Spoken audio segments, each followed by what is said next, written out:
Cybernation Uncensored.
Hey, we're officially live. Everyone should be able to see us and hear us now. Let's check the mics at least real quick. Just say hello. Hello. Hello. Hello.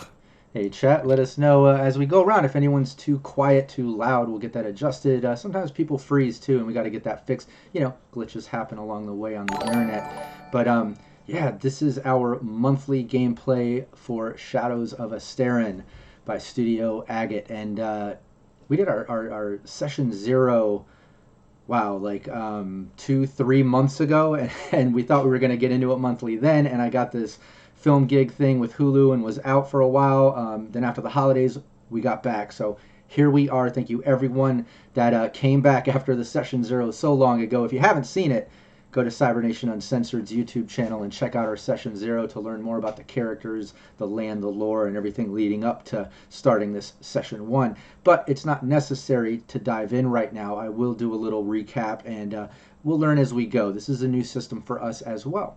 But before we do any of that, before we get into the game, let's take a moment and do like we always do. Let's go around the table. Everyone introduce yourself. Tell people where they can find you online, and introduce your character as well. Rockette, why don't you start it off for us? Oh, I never started off. Hello, everyone. I am Rockette Fox. You may remember me from such hits as Thursdays over on Sirenscape, or even Fridays over with Trooper SJP playing Traveler, Pirates of Drynax. But yeah, otherwise you can find me in all the places where Rockette Foxes can be found. Just look me up and there I'll be. And as far as tonight, I am playing Morana, who is our a little aggro rogue. Steve. Hi everybody, I'm Steve Barr. I'm the Community and Content Manager over at Sirenscape, which Hey! is the for all the cool sounds, so I hope you know who we are.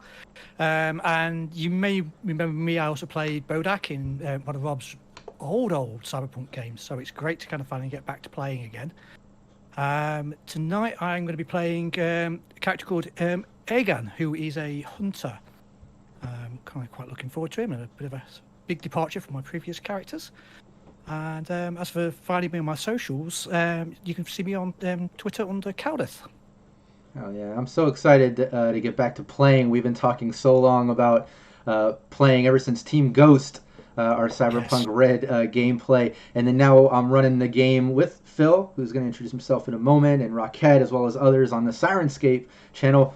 But you don't play in that one. We're not playing together, so it's awesome that we're finally playing together on a game, and not just playing but streaming together. I'm excited, happy to get down again.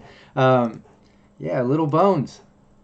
Hi, it's me, Little Bones 309. I'm your favorite indie gamer here on Twitch.tv with the smallest bones on the internet. And tonight and every last Monday of the month, I'll be playing Brekera, the occultist, who is troubled, to say the least, and a bit of an enigma within her mind. Oh yeah, and Phil. Hello, I am Phil Harker-Smith. You can find me most of the time on Roll to Cast. It's ROLE to Cast, which is a variety TTRPG podcast where we swap around who's telling the story and play a different game every single season in cool little half-hour chunks. You'll also find me playing a solo on our weekly Sirenscape Cyberpunk Red game. along with Rob and Roquette. And when I'm on here, I am playing Nedweir, who is a Varigor. Varigor is a specialized kind of person who knows how to travel the vast distances between towns and cities of this world. Oh, yeah. And my beautiful wife, Valerie. You can find me at cyber_Valerie on Twitter. Right now, everything else got hacked, so I'll figure that out later. You were finding me playing Phoenix, a fixer, but Team Vera Talks is finished. I'm so sad. But Phoenix will be back around soon, to tune for that. And then my Fallout cookbook channel, we're cooking live. Will you see that soon? But tonight, I can't wait to play her. Lutetia Umejiantis. Oh, yeah. She's very proper. That's how I can explain proper. Oh, yeah. Educated. If I'm remembering from session 0, trying to use her social skills she read about and learned in school. But yeah, you guys are all like her experiment. She's more into science, but yeah. No, I'm excited about all these characters. They have such personality. Like I said, everyone needs to check out that session 0. I'll refer to it a couple times as we go just to get people up to date. But before we do that, let me give myself a proper intro. I am the game leader here, Rob Mulligan. I'm also the founder of Cybernation Uncensored. Hell, you can find all kinds of stuff on our channel now. We're streaming live just about every day of the week, sometimes multiple times a day, all kinds of gameplay, talk shows, and more. And we have lots of things down the pipeline coming that I'm not even going to announce yet. You'll just see it. Make sure you subscribe and you follow here on Twitch. So you get all the live. Check out Cybernation Uncensored on YouTube. That's where all the VODs go. And then if you don't like the videos or the lives, you're more into the podcast thing where we put everything out to 30 plus podcast sites after the VODs go up. So you can check us out on like Spotify, iHeartRadio, and more. Aside from that, we have a really active Patreon. I'd love to give a shout out to the fans, friends, and fam that have been really supporting this brand and me for a long time, being the fuel on my fire. I can't thank you enough. Kevin Moreno, Joseph Holder, Naomi Madlass, William Huddleston, Jamie Minch, John Erfurt, Leaded Coffee, Chris Anderson, Matt James, Rotan, a.k.a. Renegade 420, Samurai Max, Steve Barr of Sirenscape, Zeno, Zach Capricious Nature, Cyrus Smiley, Raven, Andy Stretton, Copious Salt, Derek Lawrence, Daniel Terry, Alex Maxwell, Nicholas King, Tracy Goodwin, a.k.a. Stink Palm Igor, Chris Callies, Homer's Odyssey, and Ryan Anderson. Seriously, all of you are the fuel on my fire, and we just keep expanding the community and brand, and I couldn't do it without you. Thank you so much. This is Shadows of Esteren. It's a very low fantasy, kind of darker tone role-playing game. Very low fantasy in the sense that there are like a druid type character, a Demorthin. There's a magientist, which is kind of like a scientist mage or something. There's people that follow the church that have miracles that they can pull, but there's no like extreme magic spells and things like that. There's no elves and gnomes, although there are Fions, which are kind of like these demonic shape-shifting, can be anything sort of demons, these creatures that get triggered and react, or maybe are proactive sometimes. Like, they're just unpredictable. You never know what you're gonna get with them, but there are those as well. And then there's all these different occupations and roles. Like we said, on our team, we have a magientist, a varigol, which is kind of like that nomad traveler, transport of information and items thing of the land, our occultist, a hunter, and a rogue. Session 0 goes over the team's backgrounds, but ultimately they've been traveling across the peninsula, all heading to the capital, Ostabai. Let me bring up some of the visuals here. I'll bring up Tree Kazel, which is basically our peninsula, our mainland. You can see it's kind of in 3 main kind of continents or parts: the Raish, Tael Caer, and Gwydir or Gwydir. They're all from different parts. I don't want to get too much into detail about it because, like I said, we cover it all in session 0. But the team's ultimately heading to the capital there in Ostabai, which is part of the Tael Caer continent. So let's bring up Tael Caer just for the people in chat and for our team here, and you can see it in the Twitch overlay team if you don't have your maps in front of you. But there's Tael Caer, and there's you can see Ostabai right there in the middle. That's the capital where the team has basically gone. They all for different reasons, ultimately looking to get work and expand and travel. They've come from different parts of the land, and it's coming off of the end of the winter. It's been if you're not familiar with the setting, like I said, once again, we go over it in session 0. It's a super long winter. It's very harsh. It's just coming off the past trailing end months of the winter. There's still snow and ice. It's still freezing temperatures at times. It kind of fluctuates in different parts of the continent, but it's trailing off of that. It's not quite into, the summer, spring, and just kind of open months where the winter trails off. It's still kind of lingering in that moment. So the team has had a rough time traveling, but in one way or another, they've made it to Ostabai. They've gotten there, and they've had their own situations where I think Morena and Agan have met. Agan not being able to read, I think, was a situation we uncovered in session 0 over some job stuff. Almost got taken advantage with something, selling some of his things from being a hunter, coming to the big city to sell his trappings or things maybe. I think Bracara and Lutetia, both of you traveled together, met up on the same sort of caravan coming down into Ostabai, and at least made friends knowing that you're going to the big city. First time traveling out, kind of made friends together going to this big city. But even though there is a little bit of a clash, Magiantists and occultists are kind of opposite ends of the spectrum, and there is that little condescending vibe or thing going with the Magiantists that we kind of established in session 0, but for the most part you made friends, and in this setting in Shadows of Esteren, traveling enemies will make friends during travel because it is that dangerous, whether it's the environment, harsh weather and things, or the bestiary, or just simply the Fiones and attacks and crazy stuff you can encounter, let alone bandits and the human aspect. So it does make sense. They're in the same caravan. And then I believe Nedware, he's a Varigal. He travels all the time. He's been around the land. That's his specialty. He's going to the big capital just like anyone to get more work. It's coming off the heavy winters. Everyone needs work. Go to the big capital. There's always something there. When you got there, you did see signs everywhere and pamphlets put around basically, calling for a mixed team at the Verical Outpost, which Nedware is very, very familiar with. It's an outpost that hires Varigals, and usually just Varigals, but sometimes teams and groups to carry out deliveries and information things, retrieve stuff, just to do random missions and stuff. But you see a poster saying double pay, looking for groups, desperately need to hire immediately, double pay. So the team has gotten to Ostabai. They've gotten settled in for the day. Like I said, some have met like Moreno and Agan. And all of you have gotten places, whether it's in a low-class, high-class inn, sleeping in an alley, whatever anyone can afford. You've gotten your sleep. You've woken up the next day. You're in the middle of Ostabai. Let's show Ostabai, the city. And then I'll get some Sirenscape going to set the mood and lock us in there. I'll bring it up for the overlay. That way everyone can see just how massive Ostabai is. Just take a look at that. Wow. Yeah, you can see the big elevators, the multi-levels to the city, and these mountain peaks. Here, I'll make it full screen. I'll try to scroll down so chat can kind of see it in sections here. You see the big bottom level with the ports. I mean, it is massive. It's the capital. It's huge.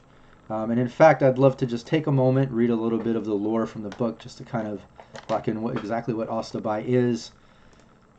Let me get some Ostabai sounds going in Sirenscape. There we go. Chat, let me know if it ever gets too loud, if any of the sounds, and I can adjust things as we go. Let's see. Does my team? You have the Sirenscape link? Can you hear it?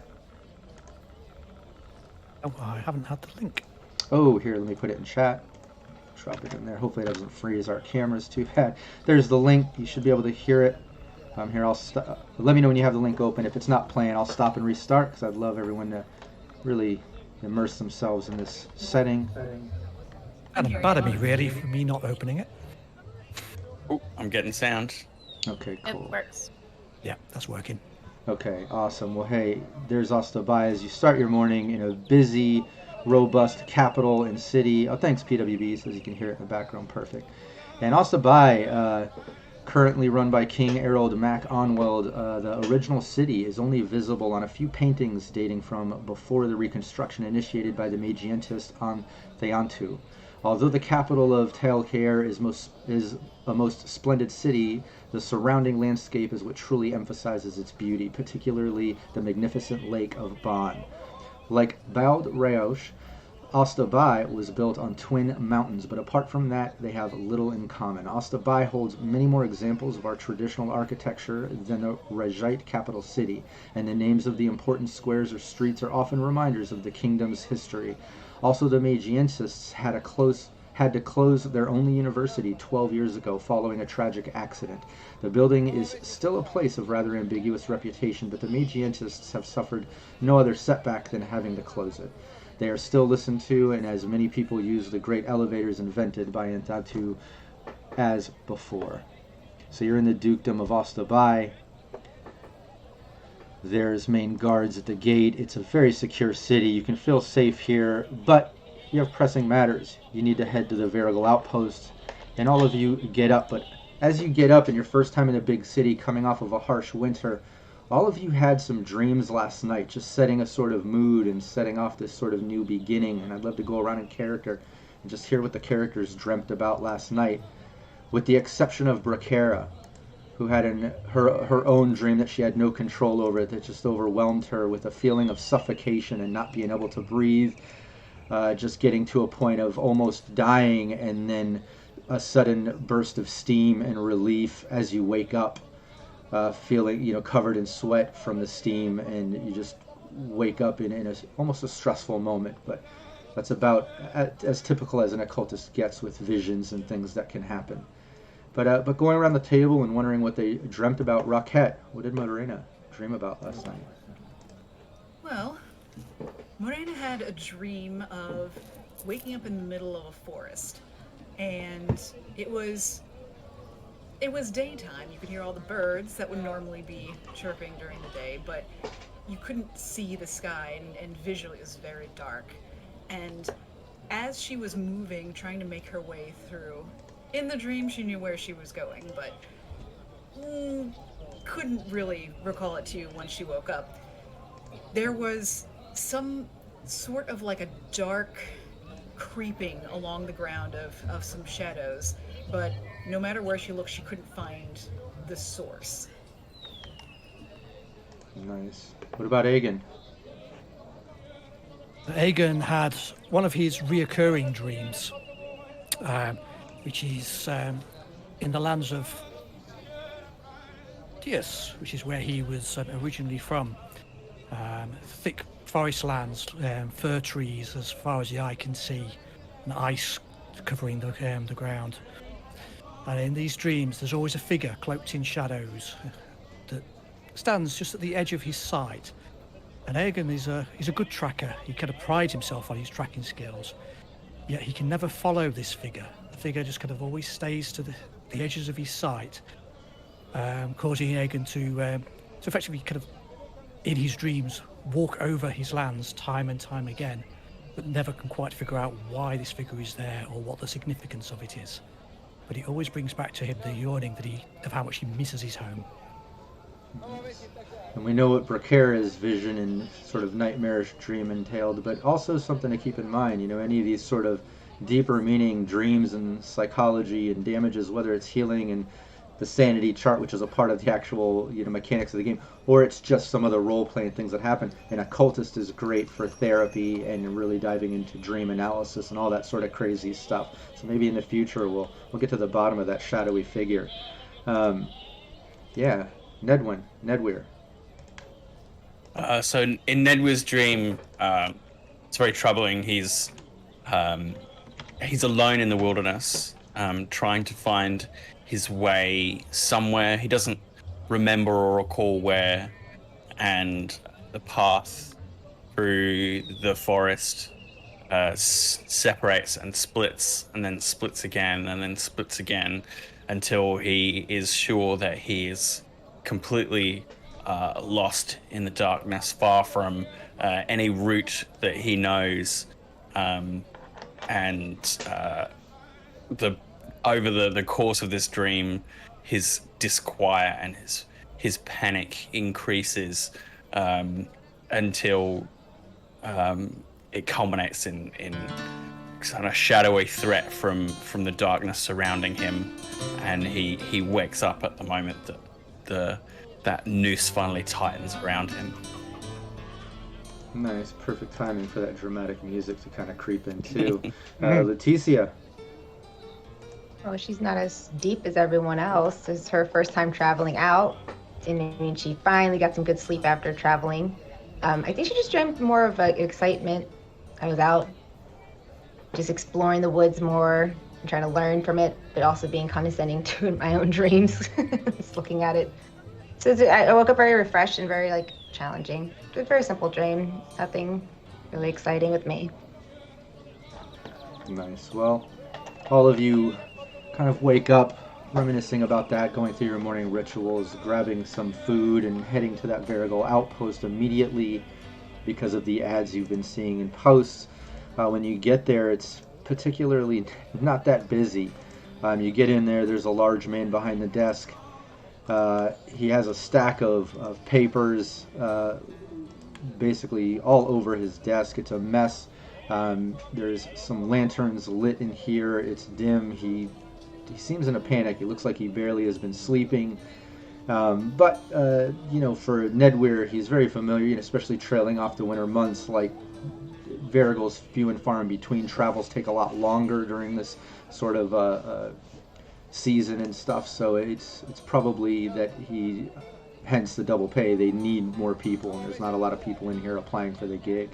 But all of you kind of arrive at the same time to see each other standing in the room, approaching the desk as the large man gestures for you over. But going around the table, just describe your look at what everyone's looking at. Rocket. Morena. Yeah, I think getting into the room immediately without looking at anyone else, paying attention to anyone else, she'd stride over to the desk and just one of the papers she'd pulled down, and it's all crumply and yellow, and she'd just slap it down on the desk without really saying anything. But she does. She wears a cloak with a hood, and that's the only thing that is kind of flowing to help disguise her when she needs to be stealthy. Everything else is cut in such a way to not snag on anything or make fighting a lot easier. What about Aegon? What does he look like? Aegon is about 6'3", kind of very broad-shouldered, powerfully built. His face is very weathered and worn, covered in scars, and quite elderly for somebody from the Shadows of Esteren. Dressed totally in furs, which kind of smell quite bad. And he's going to walk in at the side of Miranda, and if she slams down the paper, he's just going to jab his finger on the paper and just say, "Work."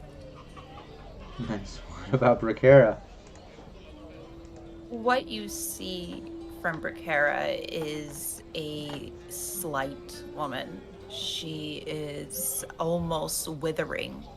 While young, she looks strained in the eyes, very wide-eyed, almost incredulous to the world around her. Paranoid-looking, she is shifty, her eyes sort of dart about, but you see this strange marking on her forehead of an eye that is swirling, that is crudely done as best she can each morning. She has dark hair, and while not unpretty, she carries herself in a way that just seems odd. Something about her is clearly physically off, and she is going to sort of linger near Leticia and sort of just edge her towards this group that is also looking for work and not quite speaking up quite yet.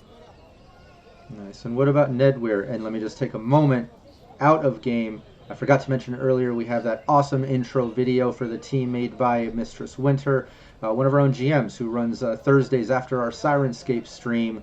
On our channel, she GMs the Star Trek stream. She also makes the intro videos for a lot of our gameplay stuff. She made the one for this, but she made it last minute. We literally got her the info like today, and Phil wasn't in it, him nor his character. So if you didn't see him there, it's not because we hate Phil. We love Phil. Phil is awesome. His character is awesome. It just didn't make the cut, not in time, but he will be there next stream. Nedweir, what are we looking at? as you enter. So Nedweir is lithe and tall, so he has a long, natural stride. He's dressed very practically in well-fitting traveling clothes. So some stout pants, some long, well-laced boots, a tunic, some bags, and a traveling cloak as well. It's currently pulled up over his head as he stays back from the group and kind of sees who has responded, so who all these people are. And he is leaning on his carath, which is the kind of signature of the Varigor. It's part walking stick, part weapon. It is sort of a stout cane that marks Varigor. It's his tool and his weapon. He for the moment is reserved and taking in everyone who has arrived at the same time. Nice. What about Leticia? What are we looking at with you? And I imagine you and Bracara kind of enter around the same time, staying in the same place. But like Bracara said, she's kind of creeping up behind you and pushing you towards the group and up towards the front. But what are we looking at with Leticia? Well, being very noble, her clothes are very well tailored to her body. She has her tunic, very leather. Pretty much what I'm wearing right now. It's pretty much what she wears all the time. It's her signature look. She got her vision glasses on, if everyone can see. And she always has her hair up in buns to keep it out of flowing everywhere. She's actually bought a pair of pants, so she actually has pants on, which is very different for her. That's new. And she definitely has her under her wing and very proudly walking up. Just with her paper too. I'm here to work. Nice. Well, just as you enter and Bracara kind of pushes you up and Aegon says, work, and Morena kind of goes up to look at the papers. The guy says, perfect. All of you are here to work. Come forward. Come forward. Any Varigol in the group? I'm Varigol. Perfect. Then we can do this. I need at least one Varigol, but we do need a team. The more the better. Double pay to leave immediately, but I'm getting ahead of myself. Let's go over what the job is. All of you capable for travel. This whole thing possibly take a week's time, maybe more. Everyone capable. Okay, perfect.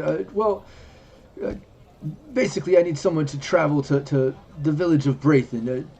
King Onwald funded a lab to help the village of Braithen and assign a Dea de Mortis or a Magientis. He looks at you, Leticia, knowing that Dea de Mortis is kind of like a derogatory term towards a Magientis. Sometimes people in the land, they don't like the science side of so much. They're a little more traditional, but he corrects himself. He at least corrects himself and is nice about it. Sorry, Magientis.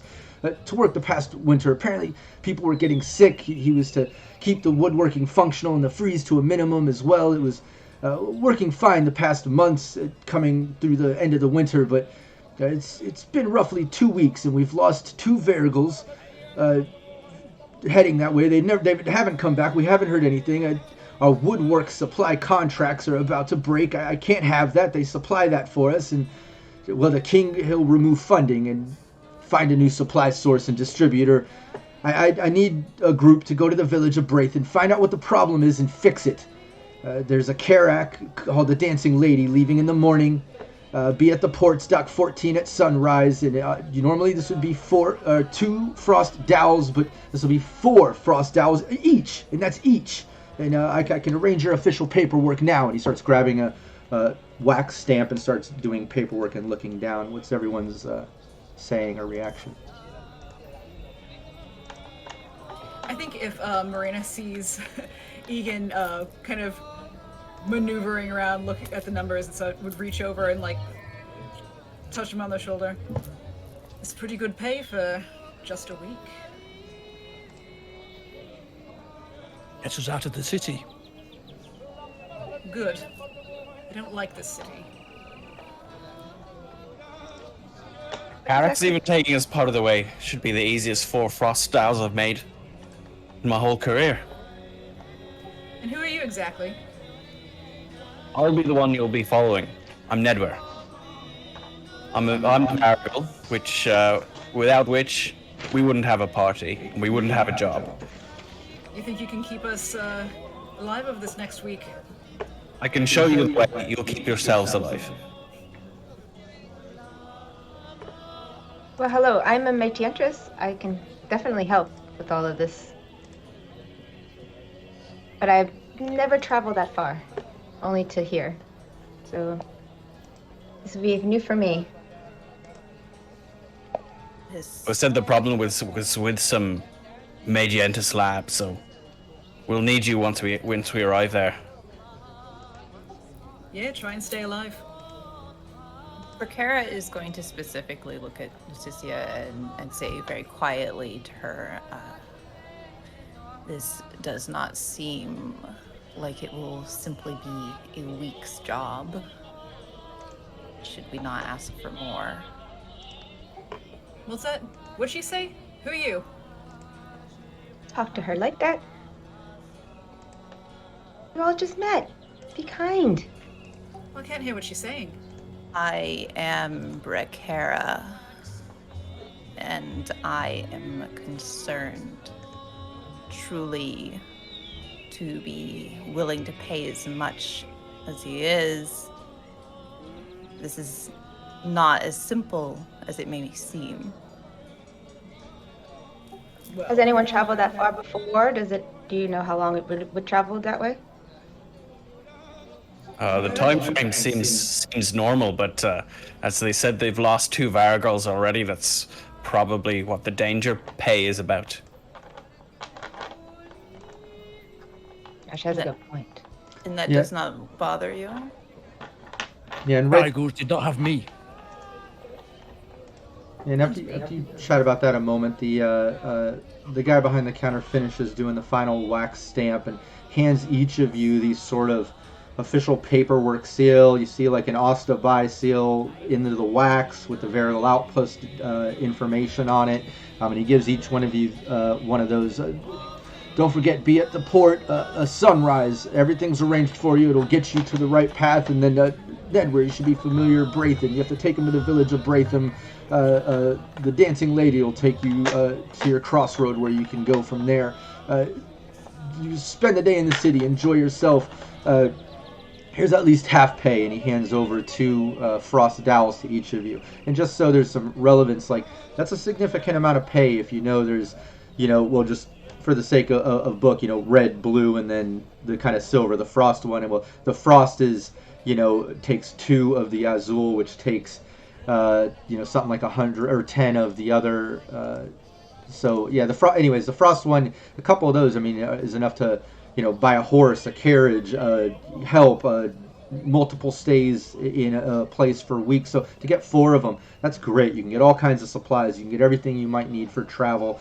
That's the point here. He gives each of you 2 frost dowels as half pay. Once you get there, you figure out what's going on. Figure it out, fix the problem, and get back here, and the other half pay will be waiting for you. Spend the day in the city, buy whatever supplies you need for travel. Obviously, the weather's been harsh lately, even coming off the winter, I understand, so just enjoy yourself. Any other questions for me? What happens that with I can other think of. Varagals? Let's figure that out. I have no idea.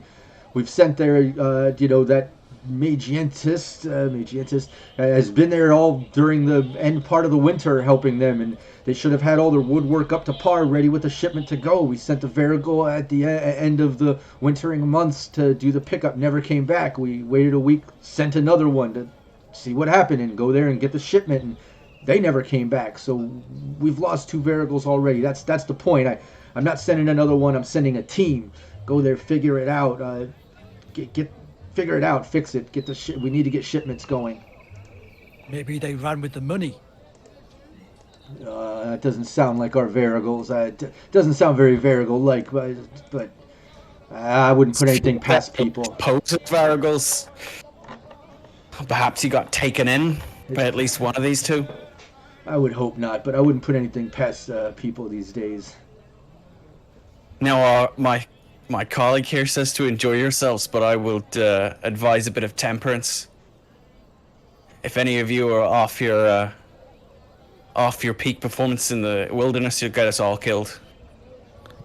I think as Ned says that, and Morena's reaching forward to grab the prepayment, we kind of look over, watch your own temperance, and just take the money and put it in a pouch. Nice. And everybody's got their money now. Well, if there's no more questions for me, then just be at the port, sunrise. Aye, we'll be there. So yeah, you're all... Morena wouldn't really say anything else, just leave. Yeah, I grabbed Brian and I was like, let's go get our supplies. Yeah, what I'd like to do at this point is, since now everyone has extra money, I don't know how much they've spent during creation and what they've got for, supplies, weapons, gear. That's probably mainly covered. But now thinking of traveling, you're going to be getting on a carrack, which is a big boat, a big 2-mast boat, carries a lot of people. That's going to be taking down the river to apparently dropping you off at some crossroad or a port or something, to where then Nedware can take you down roads or paths or something. You mentioned a crossroad getting into this village of Braithen. So you got to travel. It's the trail end months of the harsh winter. It's still very cold, sleet, ice, and the morning dew turns to frost and stuff. There are still patches of sun and moments, but it's mostly cold, kind of harsh. The sky has been gray for months. It still is today, even during the day. It's just kind of a lighter glow of gray versus a darker in the evening, but still a sort of haze going on. The wind gusts can pick up, especially on the water. So just keeping all that in mind during travel. But I imagine all of you get together, meeting up out in the street, out front of the Varigal outpost, to kind of at least meet each other. And I think, like one of you just mentioned, I guess let's all go and buy some supplies. So if everyone has the Shadows of Esteren Book 1 Universe PDF, if you want to open that and get to items and services, I think it's on page 220. I have a directory of all the things we might want to buy here. Handily open. Yeah, I found it. Nice. It's very comprehensive. Yeah, I'm going to see if I can get it here on the... There we go. On the... Prices for furniture, for traps and tools, all sorts of things here. There we go. Yeah, Yeah. Planning on getting furniture. Mm. I'm not sure how I feel about you leading us. Yeah, so it looks like just going down this list, and hopefully chat can follow along. I've got it here in the overlay as well, but you've got inns and taverns. You don't have to worry about that right now. You're already staying in a place, we'll say, with beginning funds, but maybe some food stuff. You're going to be traveling. You're going to have about a week. You are going to a village, but if you need food for travel, there's some there. If anybody, make sure you write some on your character sheet. I would suggest everybody grab some type of food, whether it's smoked fish, ham, dried meat, fresh fish, something along those lines. You want to get enough for, some days, so get a few of those and some other food to take. Anything else you might, if there's any type of medicines or things here that you might want to get, go ahead and do that. Because it's not that it'll be that common in the role play, but it does exist in Shadows of Esteren, where you can get infections or problems out in the wilderness, and during this time it is harsh. And then below that we have clothing articles. This might be important. Clothing articles and cosmetics. There's definitely lots of stuff here, from gloves to boots to jackets and wool scarves and things. Just take a look down that list, see if there's anything anybody needs for their travels. And again, just make sure you deduct the amount of dowels you spend. Yeah, I look around while we're out, and I look at the big guy, and I just look at big guy and go, big guy, your feet. I want to get you something for your feet. You need new boots. Boots, yes. Those ones. I think Morena would kind of hold her hand up in front of him a little bit and looking at our Magian. Are you saying you're planning on paying for these boots for him? Yes. What's the catch? Why? I'm dainty. You're big. I need my big people to have healthy feet. Everyone needs healthy feet. I'm getting a new pair. We just traveled so far with dirty boots. So I see your boots. You need new ones. Not even thinking of them. So I will think for you. Kara's gonna like cut in to the other two and say, just she does not mean it in a way to be condescending or cruel per se. She is simply being kind. Just let her be kind. It's good for her. It's good for her to learn how to make friends. I think in our short time together, I think she needs that. I think Marina would lean forward. No one is kind without wanting something in return. Or she wants something in return. She wants protection. We'll succeed or we'll fail together. She's got that right. So she wants the big guy to be on top fighting form. I agree. I think selfishness and generosity can go hand in hand. Well, then you can all pitch in to give a pair of new boots. They'll cost extra Sure. for those big feet. I'm feeling flush today. So yeah, just Pick up the big boots and start cramming my feet into them. Oh, yeah. He's a big boy. But yeah, going down this list, just make sure you get whatever clothing, anything's for travel that you might need. If there's anything, and this might be like a group discussion too, if there's anything in the form of like a tent or sleeping bags, handbags, containers, anything you might need. I don't know, but you know, you're in a big city now and you're getting ready to head out into the wilderness and then head to a small village. I imagine too that it's possible that Netweir might already somewhat know about Braithen. Maybe we can, you know, it wasn't really role played in or brought, so let's go ahead and actually do a roll, Netweir. Let's do a travel check. This won't be that difficult, but you just take your travel domain plus the empathy ways, I believe, is the one attached to it. Add that up and give me a 1d10. 5, and my travel is 5. Yeah, and PWB, what season is it in Shadows of Esteren and Tree Hazel? It's a kind of elliptical orbital pattern which puts the land in a weird sort of thing where it goes on a super long winter. I think it's years. And then it comes back into kind of their spring or whatever for a short period of time, and then back to a winter. Like, it just kind of flops back and forth, but really long. And they're just trailing off of a huge winter. It's still really cold and nasty out. But what was that, Nedweir? What did you get? So that is 16. Nice. Oh yeah, you've heard of Braithen, and while you're getting supplies, let me give you just at least the basics on it.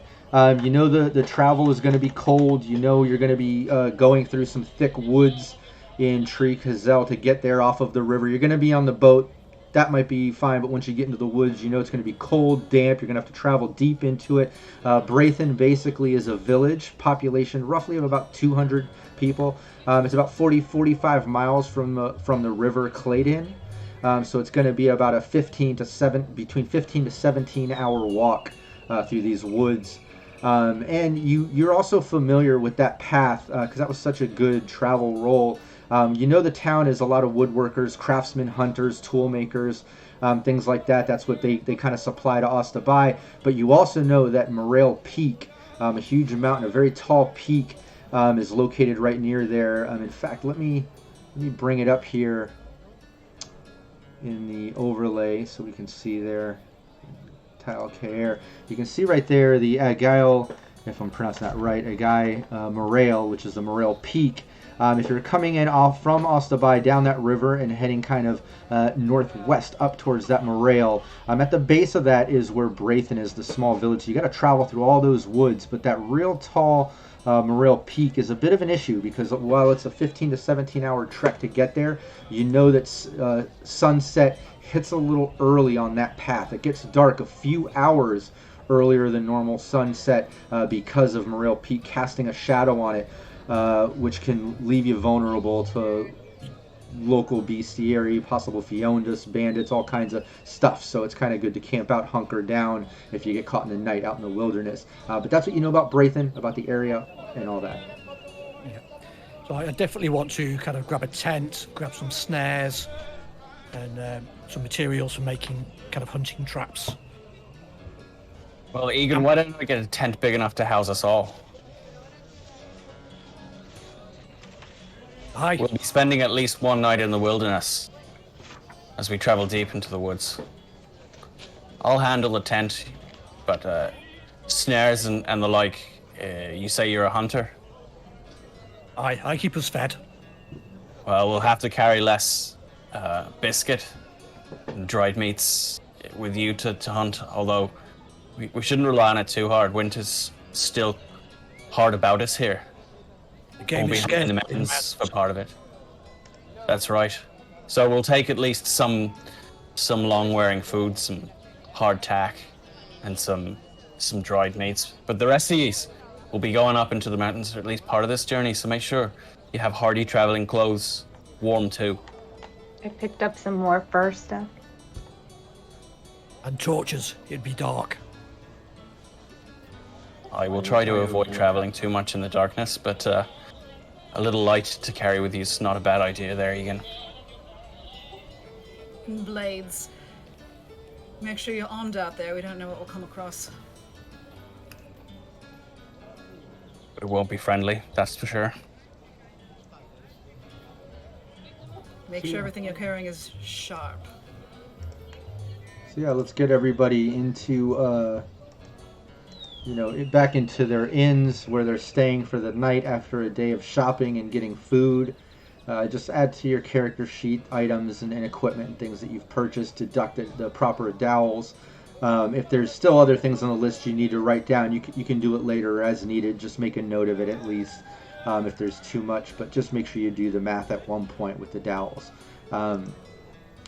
Yeah, you get some sleep, you wake up the next day. All of you have similar dreams, but in a more positive mood. All of you have a bit of excitement, a bit of ambition, a bit of something new happening. You're starting a new adventure with a new team of people, with the exception of Brickera, who once again has that same sort of dream, can't breathe, suffocating, and then sudden steam and wakes up. But yeah, that's the only disturbing thing with everyone else having a more positive sense towards the trip. But all of you make your way down to the ports of Ostabai. Let me get the new sound set going. As you basically make your way down to the ports out front of Ostabai, where it's already busy, as sunrise isn't even hitting yet. You're still, maybe another 20 minutes, 15 minutes from sunrise, getting there nice and early. You all meet up together to see traders coming and going, loading ships, doing what they do. And once again, I would love to just take a moment to read a little more lore from the actual book based on the Arwol family that controls the docks. One of them records names in a ledger, checks city passes. Born in the upper middle class and leading Bond's company, the Arwol family is at the head of one of Ostabai's most powerful guilds and owns the greatest fleet of merchant ships, currently led by its patriarch Armin Arwial, a robust man with graying hair. The company appears to be diversifying its activities. It is said to be in contact with various organizations such as the Temple or Regius Magientis. Is it merely a gossip spread by competitors or reality? No one can confirm either version, since the Arwol family jealously keeps its secrets. Jealously keeps its secrets. The other striking personality of that family is probably Ehrman's daughter, Milena Arwial. And this young, slender woman is an unrivaled navigator and is said to be fascinated by adventure and the finding of treasures lost in the deeps. For that matter, the methods she uses to access them remain subject to many rumors, and some say she makes use of magients. The Arwol family is trusted by the king and enforces security by controlling the arrivals of ships and travelers. This authority and supremacy are envied and contested by numerous rival guilds. The Guild of the Mac Nieden family, a powerful ship owner specializing in escort of vessels transporting travelers or cargo, can be mentioned as an example. But you make your way down to the ports. You can see the Arwol family kind of running the docks, people coming and going. They check your official paperwork as you're instantly filed into the main port and docks. You see the docks going out. You can see up ahead the one labeled as, I think it was Dock 14 you were told to go to. looking for the Karac, the Dancing Lady in Dock 14. But you make your way down. It's large, 2 masts. It's about a 60 cruise ship, 60 passengers. It can take 45 tons of freight.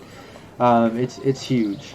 But lots of people are loading in. They're kind of getting on, showing their papers as they go, some paying on spot. But all of you have no problem showing your paperwork and entering onto the ship, getting ready to set out. Sun rises as the ship kind of powers up. It has these giant masts, but you hear a sort of engine rev up. The city's not shy of Magians. They use it, whether it's the elevators to traverse the different levels of the city, or in this case to kind of power this ship.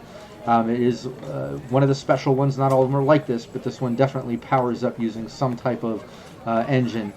As the ship kind of powers up, let me get that going. It gets going, and you start heading out from the port and making your way down the Clayton River and towards the cross port that'll take you to the path up towards Braithen. But you're at a point now where you're all gathered up in one of the travel rooms. They're kind of sectioned off in different areas below ship, and then up above a sort of communal room in the deck. And those are kind of the communal areas, but you're all down in your room that's reserved by the Variable Outpost. Came free with your paperwork, and you're all together. Now you have a little bit of time traveling before you get to that port. I'd love all of you to sit there. You gather your supplies. You know you have a little bit time of travel. Not all of you have met. Leticia, Rakera, you traveled together a bit. Morena, Aegon, you've met each other in the city the night before. Nedweir met everyone literally the night before, and other than that, no one's met each other beyond what I've mentioned. So all of you are together. First time out traveling together on an actual paid mission that's paying well, so it must be serious. But you're all together. I'd love for you to, I don't know, ask each other questions, discuss things. It's very obvious Leticia is a Magientist. She has her vision glasses on her head. Bracara is definitely an interesting looking character with her paintings and such. You know, there's things as the church, as occultists, things like that in the land. Morena has definitely been a bit precautious and maybe a bit negative, and when Leticia bought the boots, she's kind of showed a side to her, whereas Aegon has been kind of very blunt, and with his large build, it's kind of obvious with his hunting skills and things. And then Nedweir, being a Variable, have traveled around. He knows more than any of you about the peninsula. Maybe some things to ask, some questions, some things to discuss. But I'd love to pass the mic to you all for quite some time and let you just role play this out and get to know each other a bit, as well as chat, getting to learn about the characters through this process. But go for it. And I think at this point, Morena would be kicking back on something, feet up on probably a furniture or something like that, kind of picking at her nails with a dagger. And then kind of toward Vakera, what's your story? Vakera, she grins at you, but there's a sickliness to the way she smiles, and she gives a strained chuckle. She'll look up and she'll say, what is there to tell? I am Vakera. Well, for one, and gestures with a knife, what's that thing on your head? She sort of touches it as if she forgets that it's there each time she puts it on. And she sort of shakes her head and knits her brows together and says that sometimes I feel more grounded with it. It means nothing. It's an interesting thing to put there if it means nothing. And anyway, the two of you seem like an odd pair. She's gonna look at Leticia and then back over to you and say, odd indeed. Have you met many occultists before? And she says it very sharp tones. Every consonant has a oomph to it. I've met and killed a number of people of all backgrounds and walks. And kind of looks back down, is messing with her dagger and her nails again. A little early to be threatening one another, isn't it? Oh, that was. I lean over to be on it. This is how people socialize and meet each other? As I come in wheezy and I look around because I've never been on a boat or ship before. So this is what goes on as I'm whispering to you. There's there's an odd gentleness to the way she regards you, almost out of pity. And she'll sort of shrug and say, I am accustomed to father, and typically father only. But sometimes this is how friendships are made, I suppose. Where have you been this long winter, Magientus, that you're so naive School. about school? Yes. I just graduated. First And traveling out. Congratulations. From where would that be? Oh, Razzie. Yeah, Right. Rage. Rage. Oh, sorry. Rage. Sorry. And just for the sake of chat, look, there is an actual pamphlet of pronunciations because Shadows of Esteren is a bit difficult. There's a lot of actual Celtic lore and Irish dialect and all kinds of old terms, and it's difficult. So the actual creators of the game told us, look, everyone says it different and gets it wrong and writes them. Just have fun, say it the way that you want to say it, and stick with it, and that's the way it'll be. So I think Rage is pretty good for that. That's what we established in session 0. So Rage, Yes. yeah, that's where you're from. But sorry, go on. Yes. From And I Rage. suppose everyone in Raish is kind and civilized to each other at all times then. Yes. Oh, they are. I find that hard to believe. Rakara's gonna shake her head no violently. No. Aegon's just going to look up and chuckle, and then go back to sharpening his spear. Well, it might also shed a little light as well to Leticia's background, like we discussed in session 0, where she's very educated and from a noble family and stuff. So maybe Very sheltered. her immediate environment was, but we all know too well. It doesn't matter what village, city, town, or whatever you go to. Nothing is safe or nice. And yeah, so We'll perhaps have to get a few calluses built up on you. That's likely inevitable. The walking will do that. Oh, I definitely done a lot of walking to get here. But now, first time on a ship and they use our technology. It's amazing. I'm just in awe. It makes me feel sick.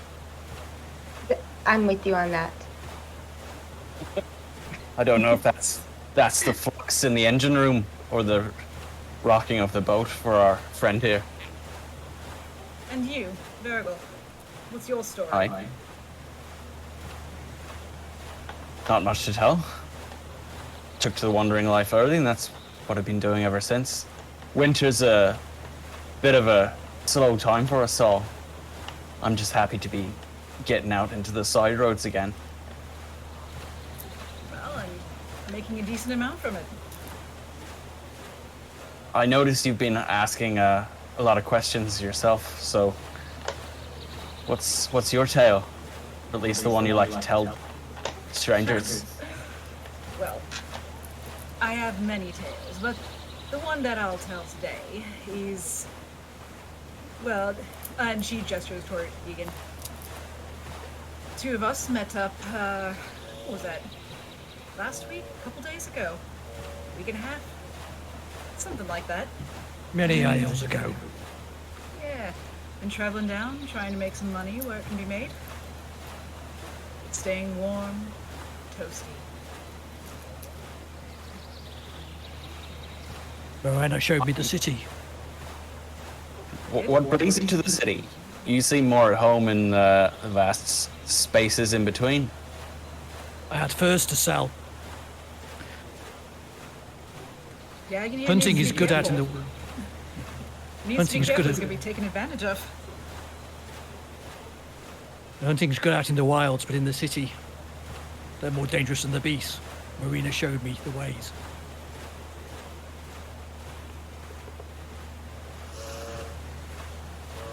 Have you ever come this far east?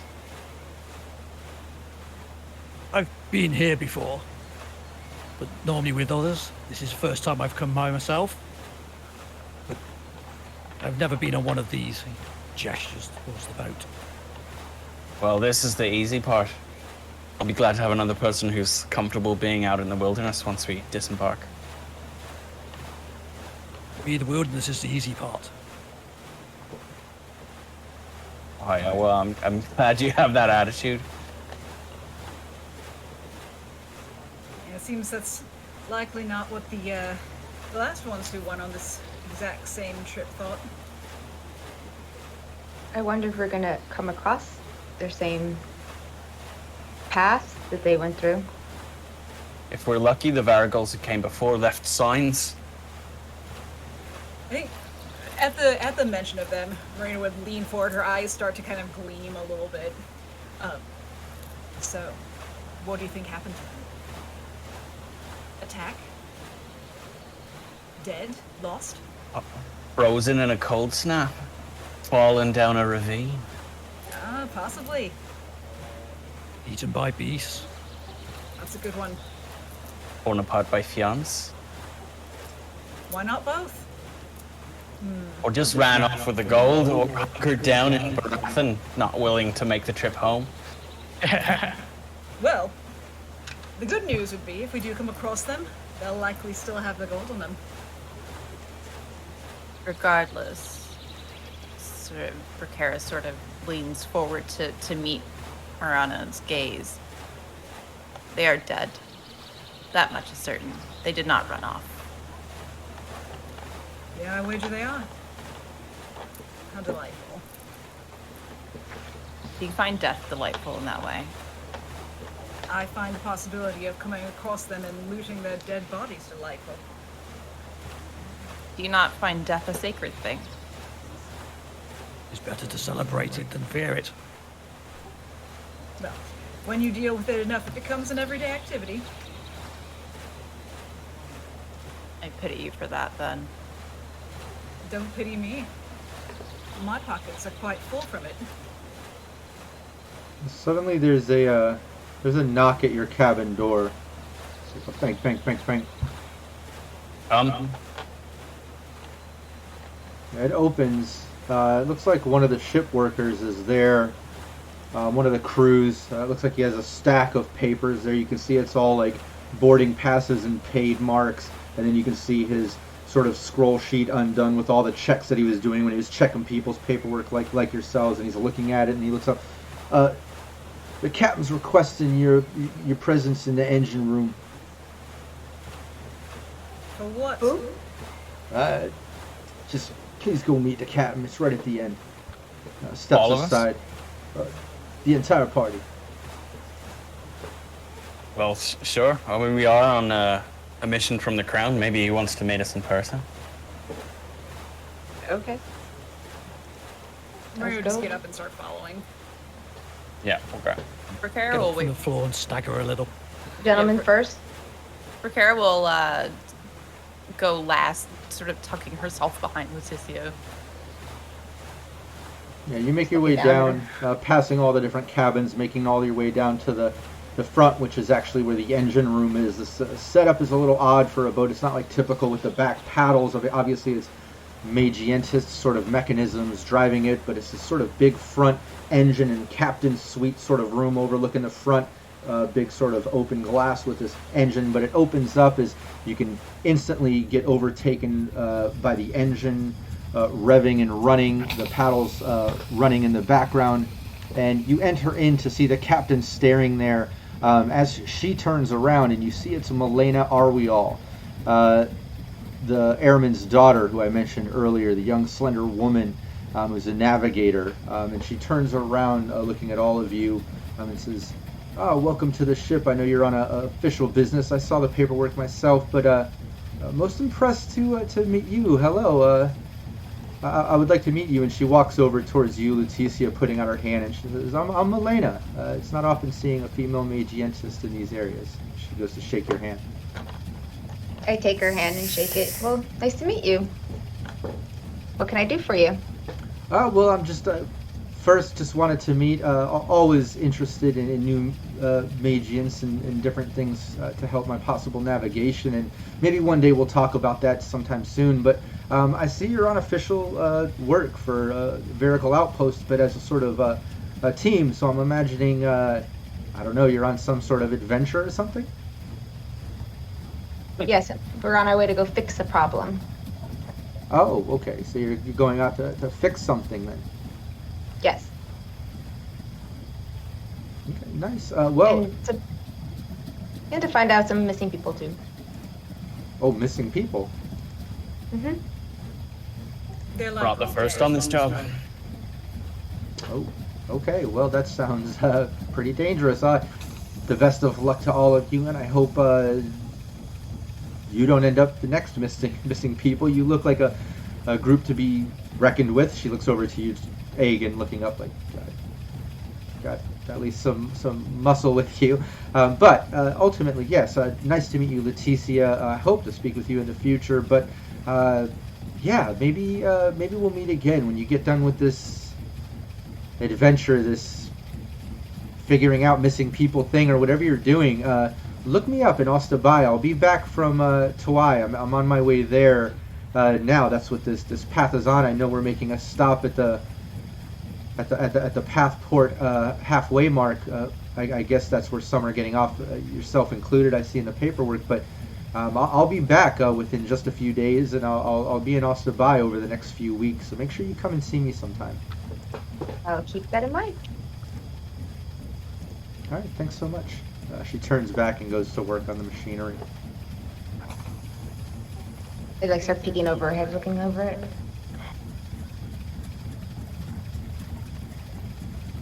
I think as the rest of them kind of start to shuffle out, Marina would say pretty much to whoever she can. Likely again, maybe Ned Weir to spending whoever's closest.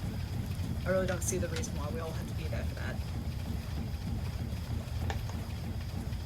Oh, I had my feet up. I was comfortable. I think she's just showing off her fancy ship. Well, and do you feel better, I guess, knowing that someone so capable is heading this thing?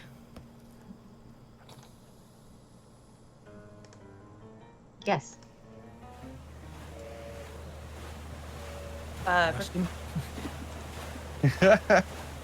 Ricara's gonna sort of whisper to Leticia, did you see the flux? I did not catch an eye, but... The what? The flux? Yes. There is plenty. purpose for flux within my role in this world. I feel as though Father would want me to acquire and use it to my abilities. Did you grab any from them? No. This is an act of rebellion, Leticia. Against Father's will. Well, if you're in the mood, you can try. I feel like that would be cruel. It was very, very cool. Out of character for you. I shall not be cruel then. And yeah, to explain, flux is kind of a sort of substance that powers artifacts, magientist artifacts that are different items that do different things, like Leticia's vision glasses that allow her to either see in the dark or see on a microscopic level, depending on which she sets it up to do at the time. But it uses flux. There's different versions of flux, organic and vegetal and even fossil, and it has to be processed and stuff, or you can buy it. But that's what they're referring to. They saw in the machine, and yeah, there was huge vats of flux being pumped into this engine, and you just see so much of it that had to be made to kind of power the ship.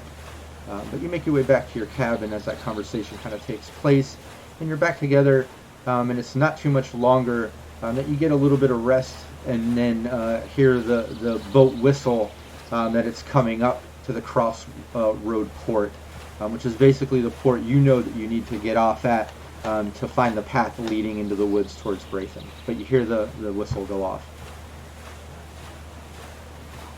That was a shorter trip than I was expecting. Too long. It felt long, but I wouldn't know. It was neither too long nor too short. It's all was getting a bit exactly- too philosophical for me. Perhaps you should grab your bags. I just would have liked some more sleep. And Maria's gonna grab her bags and just kind of start to go. Yeah, grab the big bag with the tent and things in it, sling it over my shoulder. Yeah, grab all our stuff. Who needs a donkey when we've got you, Hagen? Yeah, it pulls up. Hagen, I think he's calling you an ass. Oh. He called worse. I think he can take it. Yeah, there's a small port right here on the side. If we've seen in the map, in fact, I can bring that up for us right here. If you want to look at that Tile KR map, you can basically see following down the river, heading west from Ostabai, you see that main red path, which is a path the river following just north, kind of parallel to that path, continues on down. And then before it kind of starts heading south towards Tuai, you can see Tuai there heading south. Before it starts cutting south, right about where it might be perpendicular to Morel Peak, a guy Morel that you see up there in the mountain, there's a little crossroads port where you can get off. There's a path that further leads to the west towards Ostrich or Ostrake, but leading kind of northwest, just right into the woods, is a small path, and I would say that Nedweir absolutely knows that that's the path to Braithen. He's familiar with it. He's passed it before, although he's never been to Braithen. Like I said, he is familiar with lands and stuff. But you know that that's the path that you need to take. As you get off at this port, one thing you notice as the riverboat continues on down its path is that it's kind of midday now. Early afternoon, late morning, and the sun is trying to cut through the gray haze that is the sky. It's still cold, but the wind has died down. You actually can hear some birds off in the woods and such. Yeah, you basically get off, and now you're on the edge of this pass where you see a path going along the river, heading further south off towards Ostrake. You can see the riverboat heading kind of more southwest instead of west, heading off down the rivers through the marshes, heading off doing its trip to Tuai. You can see the path heading kind of northwest into the woods that you have to take. It's very narrow. I want to bring up some imagery here that I have from the awesome Shadows of Esteren art book. If anyone's seen the art book, it's amazing. The art in all of these books that this game puts out is just top notch. It's so good. Such moods. Yeah, we have a little bit here. This game is all about mood and atmosphere, so Absolutely. It's really cool. So you can kind of see that imagery there, the gray haze. Beautiful. The sun is trying to cut through. It's cold, but you do hear some birds. Life lives through the winters. It goes on way too long otherwise. But you do hear it. It's kind of still here. It's cold. You can see the path leading up to Braithen. It's basically small. It's a winding path. I would say Nedweir would know about it. He knows it. It's a winding small path around trees, the occasional small boulder. Smaller than a road, but wide enough to ride a KR need. A KR need is basically kind of like a horse-sized goat. You might have seen it in in the rule book and some of the lore. Kind of looks like a big goat, horse-shaped, has horns. It's kind of one of the staple animals of Tree Kazel. Although some people are kind of migrating towards horses, and you will see actual horses sometimes. This is kind of the main animal for travel here. But anyways, this path, not as wide as a road, but wide enough to maybe take a care need, pulling a small cart or such. And like Ned Weir has mentioned, it definitely gets dark early from the Morel Peak shadow. But you all are off there at the edge of this path in woods, as you can see in that imagery, gathering yourselves. I'll let you take it from there. Lace your boots tight. I'd like to make some good progress before we have to camp for the night. Don't need to say it twice. Oh, I'm cold. Edigan sighs with relief as he steps off the boat and checks his bow and his spear.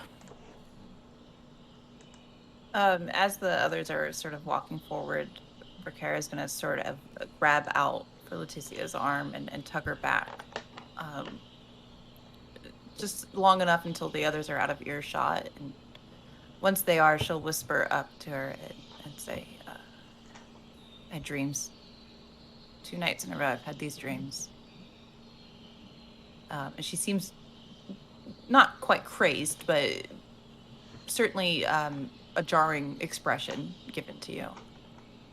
I'd love to, and Leticia, hold your thought. I don't want to interrupt your response. She just told you that. We're going to get back to your response. But I'd love, for fun, Bracara, why don't you give me a stealth? And then Nedweir, Aegon, and Morena, give me a perception. Sorry, am I just rolling a d10? Yeah, you roll a d10, add it to your stealth domain along with your empathy ways there on your sheet. And then let me know what that number is, Bracara. And then Nedweir, Aegon, and Morena, let me know if you beat that number overhearing her trying to just whisper it to Leticia, since you're all kind of right in the same area. That is a 5. For us, what are we rolling? Okay. You rolled a 5? Yeah. Perception, Okay, which yeah, is reason plus perception. Yeah, so add Bracara, add that 5 to your travel domain and your empathy ways. You'll see down there at the bottom your... stealth. Yeah, I knew what you meant. And empathy, sorry. It'd be +2 then, so 7. Okay, you have a 2 in stealth? Yes. Okay, so take that 2. What do you have in empathy? Also 2. Okay, so that's a 4. Add that to your 5. That's a 9. 9. Okay. Yeah, that's how it works. So what about Morena, Aegon, and Nedweir? Do the same thing, but perception. Add it to your, reason ways. Only 7. Okay. Aegon got 12. Ooh. Marina got 13. Okay, well then, yeah, you would overhear this, but Bracara says that to Leticia. As Leticia responds, what does Leticia say? What did you dream? But wait just a minute before you say anything. Let me get my book out so we can document your dreams. She doesn't wait. She's just going to start rambling. They're horrible dreams. I could not breathe in them. It's the shadow. I believe it is God speaking to me, Leticia. He is telling me something. Like what? Do you have like an image in there or anything that we can go by? Just this shadow, a shadowy figure. I am not sure. I do believe, though. I cannot stress this enough. It is God speaking to me. All behind you get killed. Yeah, we're not stopping for you. What are you chinwagging about back there? Come on. We're coming. We're just doing some research. Time for research and words to be exchanged when we make camp. Was this a research trip? Marina would say this to Aegon. Yeah, learning as we go. I need to know what's going on. Speak nothing of this, Leticia. I know. No one. Shh. I know they're being very nosy. Very nosy indeed. Let us. We're just keen to get going. The sun comes down fast over those mountains. I glance at Marina and shake my head. I guess we should hurry. I'm gonna start throwing my stuff in my bag. Yeah, Bracara will sort of start moving relatively quickly to sort of catch up with the rest. Once we get into the shadow of the trees, stay close. Oh, yeah, as you enter the forest, it definitely casts a lot of shadows, even in the daytime. You can only imagine how dark it gets when the sun goes down, or Morel Peak kind of casts a shadow on the path. It's almost impossible to see. The temperature also drops another 10 degrees or more as you enter the edge of the forest, as Nedweir kind of leads the way, seems very confident. He's in his realm. He's a traveler, where the rest of you are kind of following suit. Aegon also very comfortable. He hunts woods. He's been out. But you kind of make your way down the path. What's the order of travel, just for the sake of me knowing? I imagine Nedweir leading the way. What would be who'd be next? Yeah. I feel like Marina would probably be right behind. Yeah, I think, especially after those two kind of stayed behind doing their research, Aegon's actually going to kind of move to the back of the group and step off slightly off the trail. So kind of staying behind and just keeping an eye on the forest whilst Nedwin's keeping a watch on the road. Kind of let them get in so you can sandwich the group, Nedweir and Aegon. I like that. So you guys kind of get in that order and start making your way down this narrow path, heading on your way to Braithen. You know it takes anywhere from 15 to 17 plus hours, depending on travel speed and obstacles, weather, things. It's windy around trees, boulders, things like that. It is midday, so you do know you're either going to be traveling through the night or you're going to have to camp out, depending on if you want to avoid nighttime issues and stuff like Ned Weir mentioned. Can be a definite thing out in the wilderness. There can be problems. But before we head off with these guys, no way. Yeah, I think Ned Weir would definitely encourage them to travel as much as possible to camp out and hunker down for the night. I like that. But yeah, as you guys make your way into the woods, let's hop into our 5-minute bio break. Don't anybody go anywhere in chat, because when we get back, we're entering the woods as they start traveling, and we're going to just see what happens as we continue this adventure on. But we'll be right back. I'm going to leave the mics hot, so don't anybody go anywhere. I'm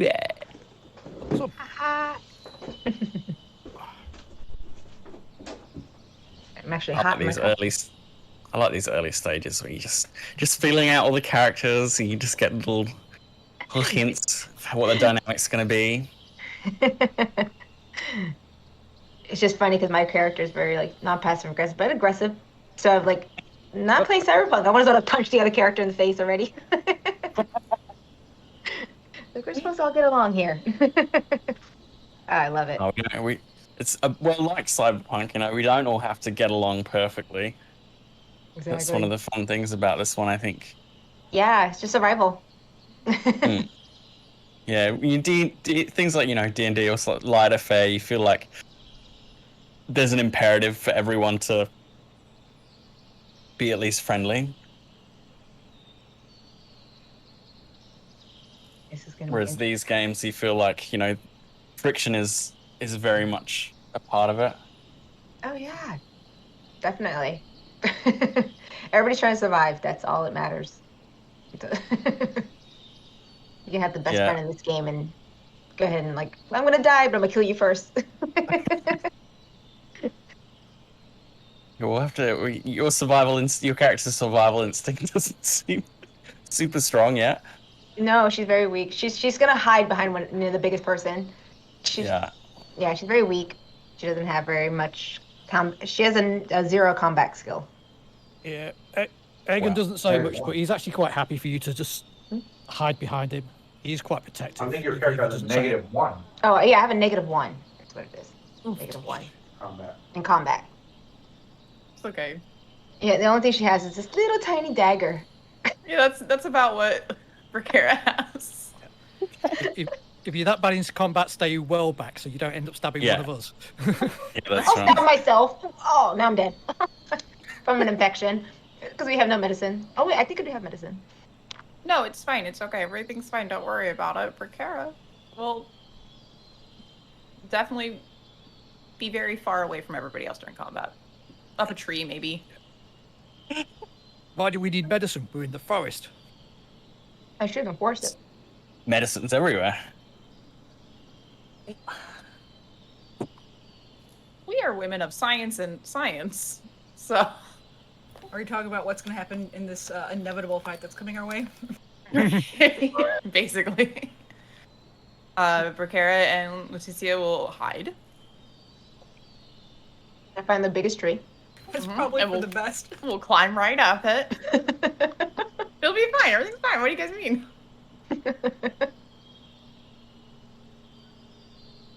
Are we documenting it? Yeah, no, to steer you out of trouble in the first place, so I've done something wrong. Well, I also do want to make note that is probably the first time that Bracara would have mentioned to Leticia that she thinks she's getting messages from God. That makes sense. Normally when I hear that, I start to question. Yeah. A thing or two. Yeah! You probably should. I'm getting messages from God. Oh, good. Good for you. Okay. I'm definitely traveling with some touch people. Yeah, touch from God. What do you mean? Yes. Oh, well, that's festive. That's fun. Good for you, honey. No, she has one with nature, so, makes sense. She's one with something. She's fine. She's literally Brickhair's fine. It's okay. Don't worry about it. She's A-okay. Hey, if we meet something, weird and unexplained, you can go to the front. Yeah. She will bulldozer her way to the front. Like, wait a second, it's my time to shine, baby.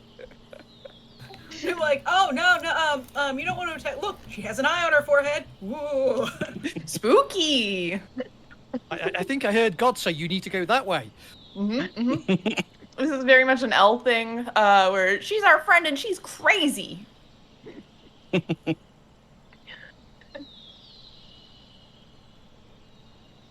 very excited to see all these interactions converge and implode eventually.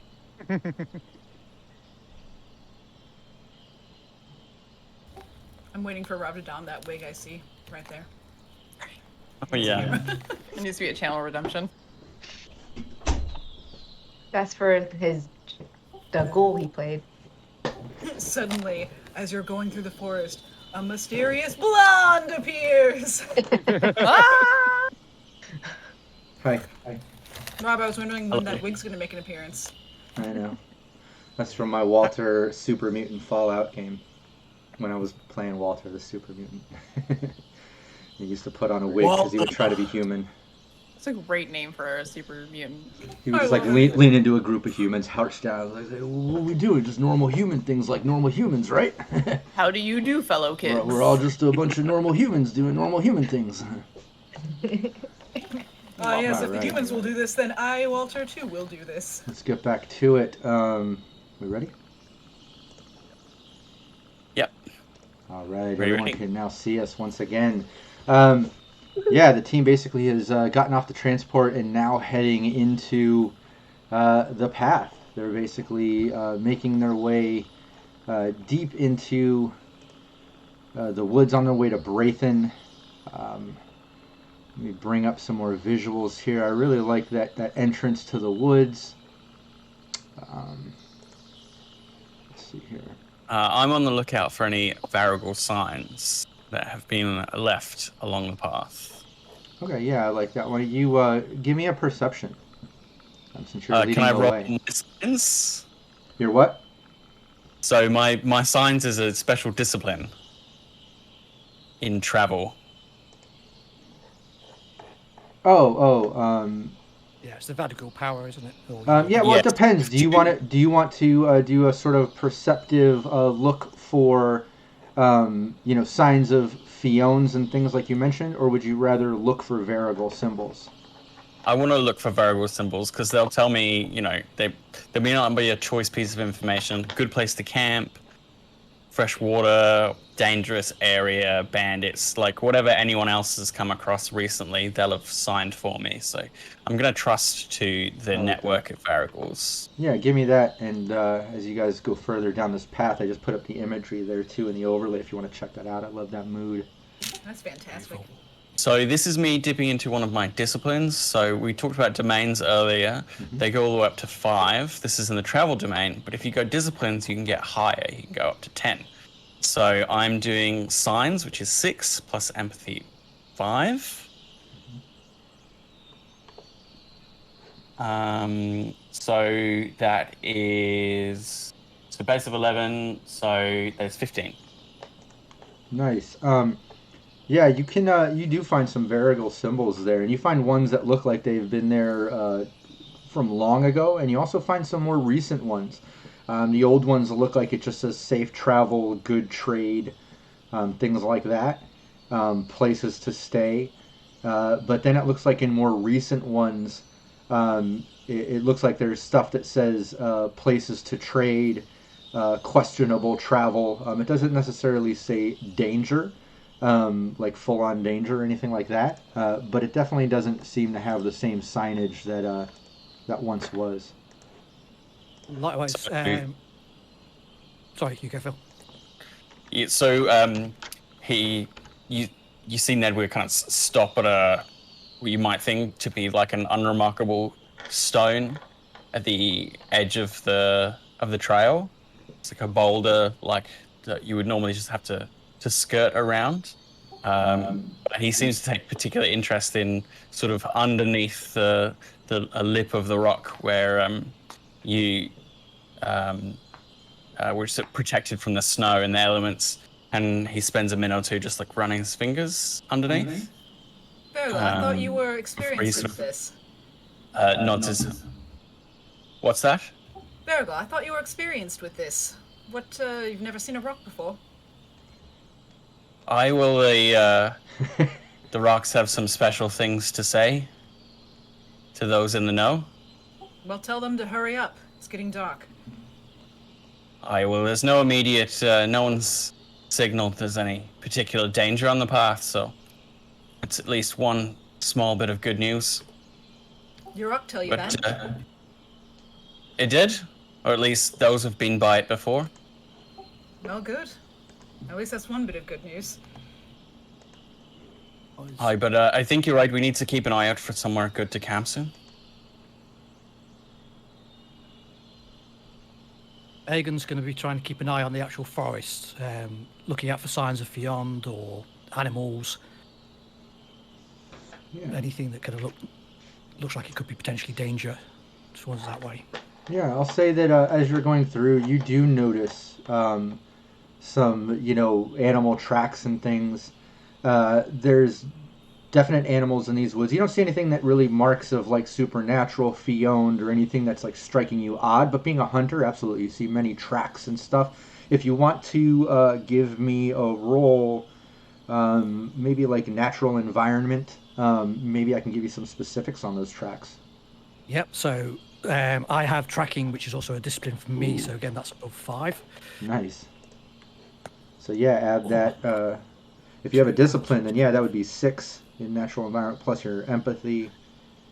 Yeah. Plus So 1d10. that is going to be 19. Nice. Yeah, you can tell. It looks like there's, a couple different animal tracks. Like you see different game, like in the form of like birds, like some wild turkeys and pheasants and things like that. But you also see some wolf tracks. Something that's definite canine, but much larger. Hence, you think possible wolves. But other than that, yeah, not a lot of other animal tracks. Yeah. It looks like wolves hunt these forests. Keep your eyes to the trees. How long ago? And Marina would be reaching for her blade. You found tracks that look old and fresh with your roll. Yeah, Hagen. These ones within the last few hours. They're hunting here. Aye, that's good to know. We'll find a place to build a good fire. They won't come near that. Keep torches to your hands. Nice. Yeah, you travel on a gonna bit look further. What was that, Nedware? I say very soon I'll start looking for somewhere to stop. Exactly what I was going to say. Yeah, as you further travel, Nedware, you find a part where the path at least widens a little bit more than it's been, enough to kind of set up your tent, possibly have a fire. There's enough clearing. It looks like a good spot to kind of post up, and it even kind of like goes a little side where the path can kind of continue on, so it's not like you'll even be blocking the path. You'll be a little to the side of it, makes you feel a little bit better about it. And it's still not in the thick of the woods where you feel fully immersed in like nature and beasts and the scariness that can be in there. But yeah, you find that clearing. You can set up camp here. And it's just in time. It's starting to get dark. And the first thing you notice is, the birds are kind of going silent as the night is kind of taking over.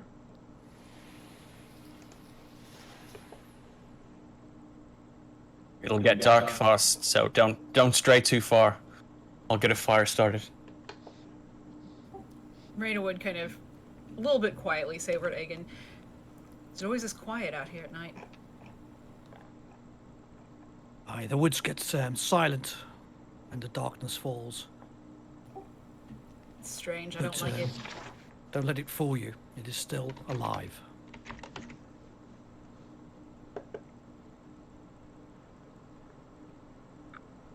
Stay close to the fire. You be safe. Well, I trust my own abilities. I don't know about these two. Gesturing over to the other two. Lutetia and Bracara. And Brickera, yeah. I think we'd be safer if they stay in the tent. Oh, Yeah, I'm already pulling out like my fur, pulling it out and trying to make somewhere comfortable to lay down, and pulling out my notepad and just looking at everybody and doodling down, taking little notes of what we already saw and looked around, doing inventory on what we have. It's really unfortunate for the rest of the party because Brickera is gonna kind of sort of wander towards the edge of the camp, and she's sort of thinking about these dreams that she's been having and sort of staring out into the darkness to see if she sees anything. Yeah, it's Don't mind her. pitch dark. Oh, what are you doing over there? Don't mind her. She shouldn't be over there anyway. What are you doing? Get back over here. She's fine. You can see her. Yeah. Well, we can't Look see at the what's beyond her. wolves. She will Hard move. to stay close, don't you understand? Brickera will sort of glance back at the rest of the party, and she'll glance to Leticia very briefly off of, the conversation that they had earlier, and then take like a few steps back closer towards camp, but then also still kind of remain lost in thought as she tries to rack her mind of what these dreams she's having mean. I get up and move closer to her since everybody's worried. I'm like, all right, I'll sit next to her. Very protective. Oh, that relieves all of my nervousness. Look, if you get dragged off into the forest, we're not wandering into the darkness to find you. Yeah, we need a mage hand for this job we're doing.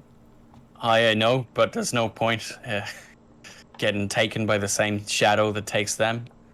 No, at least we got paid half up front, so that's something. True enough. But if we can avoid that whole situation, I'd prefer that to begin with.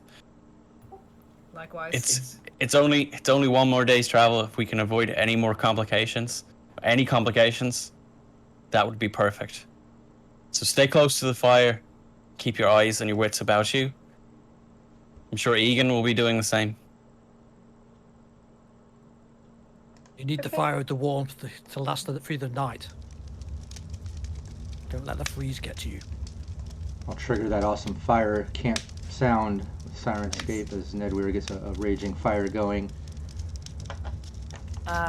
Brickera will eventually kind of return back and settle in next to Leticia and continue her conversation that they had started earlier, and she's still trying to be very quiet about this.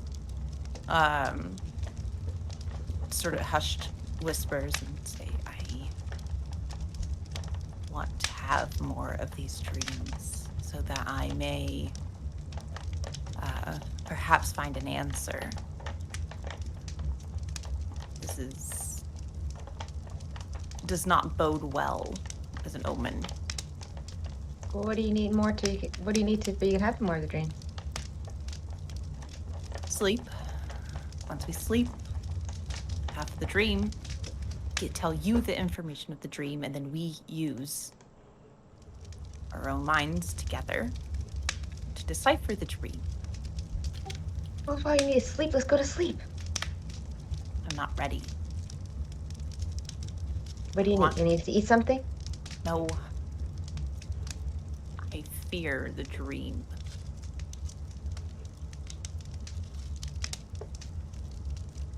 I fear these messages God is sending me. Well, if you sleep it, you need and you fear that, then how are we going to get anywhere? If I wake up in a fright, can you try and... This is an odd request, but I would like to keep it as hidden as possible.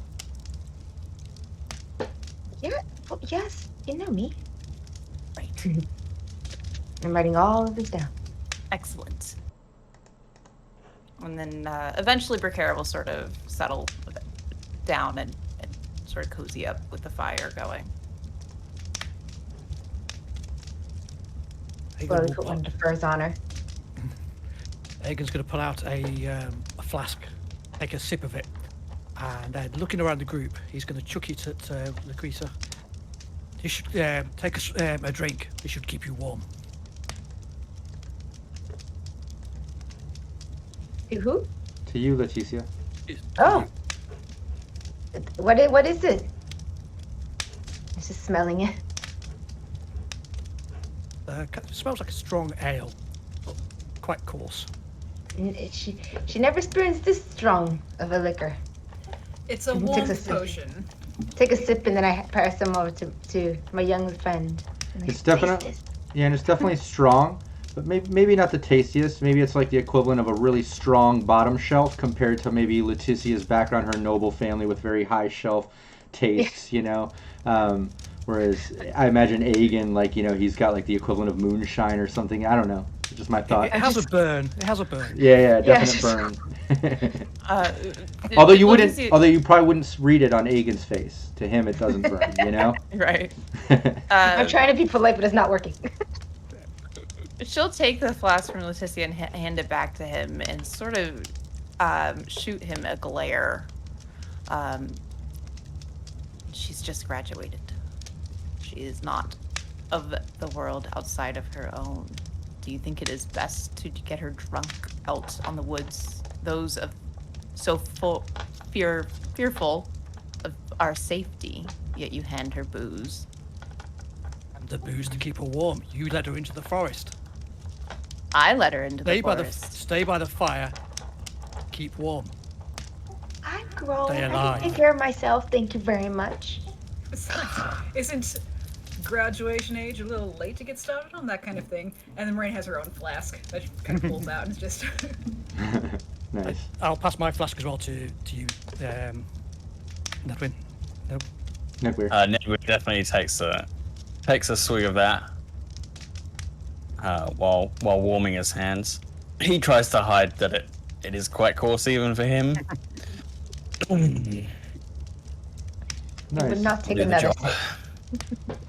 Yeah, like the team has some sips. They have their flasks. They have some drinks. They warm up by the fire between that and liquor and just some casual conversation. But ultimately, you know, you got to get some rest because you're going to be up with the sun. It's going to be hard to sleep anyways with it being so cold. So you enjoy the fire as it smolders out, and you kind of let yourself just succumb to the silence in the deep forest darkness. You get in the tent. Everyone gets some sleep. Yeah, you guys just catch some sleep. You get deep into it. You're able to basically get your energy back for another day of travel. But as you sleep in this sort of, night silence, you do notice some noises kind of coming from the woods around you. Some underbrush sort of noises rustling around. What I'd love to do is have everyone give me a perception, just to see who would wake up to this sound, who would be most perceptive to this even while sleeping. So take your perceptive domain, add your reason ways, and then add a d10. 10. 13. 18. That would be a 6. Marina is out. She's sleepy. I don't want to talk about it. It's Alright, we have plus 2s. I don't know if Rob's honoring plus 2s in Oh yeah. this game. We do have some plus 2s. I honor them. Maybe pick one person on the team if you want to track those. I think we have like 3 of them from the beginning from Cold Spider, if not 4. I think. Let me just backtrack here and make sure we don't miss any. I can check post game in the records, but. It's a 7 is what I rolled total. Okay, well, even with the plus 2s, that wouldn't be enough. However, That's better than Leticia, yeah, everyone's dead asleep. You hear snoring, some heavy breathing as everyone is just out. It's pitch dark, the fire is out, it's the dead of the night. You can hear the occasional insect or breeze, but you wake up, Leticia, to the sound of like some underbrush noises in the woods near the camp moving around. What's that? Anybody else see that? Hello? Start nudging everybody. What is that? What's I'm going not on? used to these sounds. What is that? Keep quiet. You're supposed, when you're on watch and you hear something, you're supposed to discreetly wake everyone, okay? What did you hear? It was like a weird, whispery, rumbly. I don't know. It was odd. It was. I don't know. I don't even know if it was human or animal. I don't know. Egan, Horsey let's take sound. a look around outside. I was dead asleep. All of you can hear it now. There is definite like rustling near the camp, not right at the camp, but off in the nearby woods. Like you definitely hear some movement going on. Well, I'm going to step out of the tent, put a torch into the fire, which we've built up so it keeps burning. So the torch lights, and hold that over my head and peer into the darkness surrounding the campsite. Grab my spear and climb out of the tent at the side of him. Nice. Yeah, you get out the Ned Moving with in the opposite direction. Yeah, the second you get that torch and kind of put it in the direction it lights up part of the forest in that area, you hear that sort of movement, that underbrush kind of scurry off into the distance, and it kind of stops. You no longer hear it. You were dead asleep. You're supposed to be keeping watch. I was on watch duty. When did we talk about that? Thought we put to bed. That's my fault then. I need to keep the basics of travel. Now, what do you think, Egan? Just some wolves sniffing around our camp? Could be wolves. Best keep the fire lit. It's I'm up precious. now. Precious. I'll sit up for firewood a here. while. I'm sitting up with you, snuggle next to you, because I can't sleep now. Well, all of you let me know if something else happens. We're gonna go back in the tent and go back to sleep. Bricara thinks that this is part of her dream. And sort of just pinches herself once, and once she confirms that it is in fact not her dream, she will return back to the tent as well. We'll, grab one of the logs from the fire, obviously not the end that's burning, and just start kind of like walking around the outside of the camp, just looking at the underbrush, looking for see if I can see any signs or any fresh tracks. Nice. Yeah, you make your way around, kind of putting the torch to the edges, and no more sounds. You don't see any tracks coming up to the camp. Whatever is making a sound in the nearby forest must have ran off from Ned Weir kind of putting the fire in that direction. But yeah, it looks like things have cleared, at least for now, and you're able to get some more sleep. If now, at Ned Weir's request, maybe take turns looking out. Yeah, I'll wake in a couple hours before dawn and relieve Egan, so I'm awake when dawn breaks. Yeah. Nice. Yeah, you do that. Yep. You able to kind of post watch. There's no more really rustling that goes on ever since Ned Weir with the flame seems to have chased off whatever it is. You're able to get at least decent sleep. You get up in the morning, and now once again, you're kind of hit with that sort of gray haze glow above the forest as the sun is barely rising. But you do hear the woods kind of coming back to life. You hear nearby birds, the occasional breezes. You're back into daytime and able to kind of travel on once again. Egan, did you ever find out what that thing was? Not as yet, no. But before we press on, I want to search. Well, we'll break camp, make it fast. So we start packing everything down, covering the fire, rolling up bags and tents and everything. I'll help the less experienced travelers get their packs strapped on properly while you go do that. Yeah, I'm not going to go far, but I just want to search just around the outside where we heard the rustling, looking for fresh tracks. Yeah, let's do it. Assuming it's wolves, but we're just wanting to be certain. Yeah, let's do another sort of natural environment skill check. Get that tracking out. Nice on the floor. That didn't work. 6. So it'll be 12. It'll be 16. Nice. Yeah, you find fresh wolf tracks, very similar to ones that you saw up towards the front of the path earlier. It seems like they were creeping around the nearby woods. I'll head back and just say to Nedwin as he's packing up, the wolves, they're getting brave. It was Well, as long as it's not anything more. Are they attracted to our smell? They're attracted to our food. And to us. They smell the lavender. Pretty smells. Smell of meat. Live meat. Egan, they probably smell you as one of their own. That's probably what kept them away. Well, I'll take wolves over a fiend or a brigand any day. Wolves are at least rational. Yes. Are you ready to travel? If we make good time, we could see Baratheon today. Let's start an hour ago then. How did you Lead the way. sleep? Brie, how did you sleep?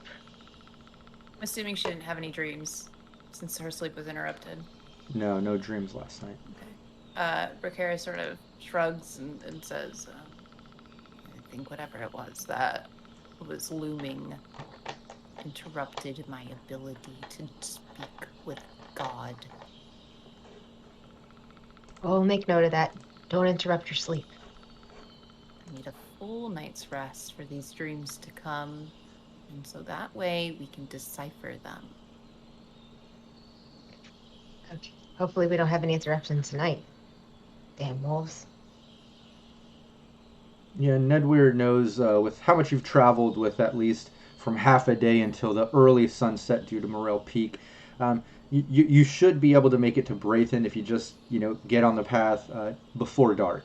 You've covered enough distance that now, starting in the morning, you should be able to easily get there before even with the early sunset cast shadow from Morel Peak. Well, we start early. Yep. Grab the And packs drive a good pace. So we push on higher into the foothills, deeper into the forest, following whatever path leads through the woods here. Yeah, you make your way. What was that? I'll even kind of mark before I leave. I'll probably mark somewhere nearby with like good campsite as in a variable sign before we leave. Nice.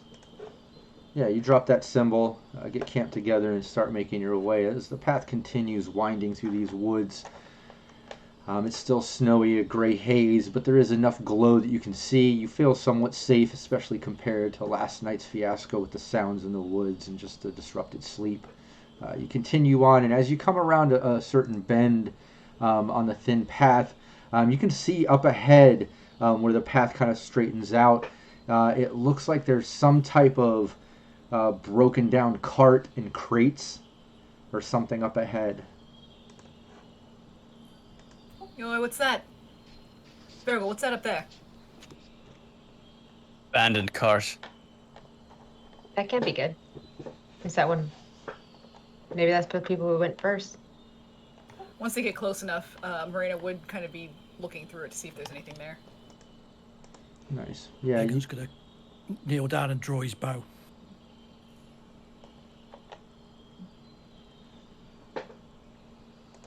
Yeah, as you approach and Aegon draws his bow and Marina goes in for a closer look, yeah, you can tell that this looks like a cart that maybe at one time was pulled, by either, possibly a horse, maybe one of those Caranids.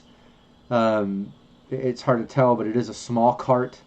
It's broken down. It looks like it's kind of split in half. The two running panels are completely broken open, and you can see some kind of like smaller crates that maybe were in the cart kind of out of it and broken open, just in pieces. There's nothing there, though. No items. Everything's broken apart. And yeah, the only other thing that you can see is the ground here, including the wood from the cart and the crates. Everything is drenched. It looks really wet. It's drenched in water, and it looks like it kind of like leads off into the woods, off kind of towards the east. There's also some blood stains around the wreckage. Like you can see some definite blood stains. Is there? Can we determine how long ago this scene occurred? Sure. Yeah, I would need a science check. This might be I can do that. yeah, it might be something Leticia could kind of examine. I mean, anybody can kind of check it out and see what they can make of it with a science check. So you would add your science domain. If you have a discipline under that, you would add that. Any bonuses, you add it to your reason ways plus a 1d10. The other thing too is Leticia, you have your vision glasses. Not to meta too much moving forward, I won't give suggestions, Right. but you do have that you could power up and use on a microscopic level to give you a bonus. If the natural science sort of check thing doesn't work out for you, you have at least a tool that can help you examine things. Yeah, I was just thinking that I can actually do the science and then after that examine the thing with my goggles. So my science.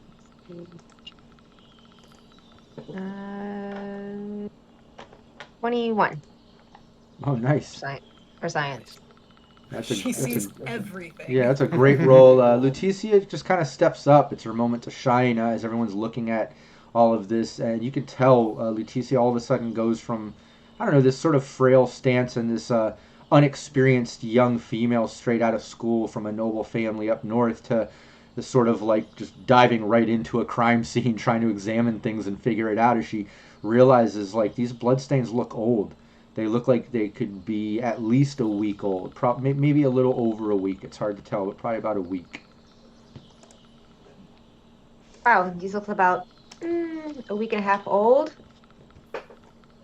So definitely probably was the first group that went out.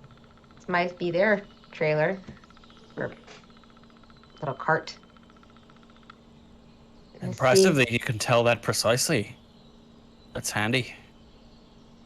Perhaps Well, it was the first planned shipment out of Baratheon.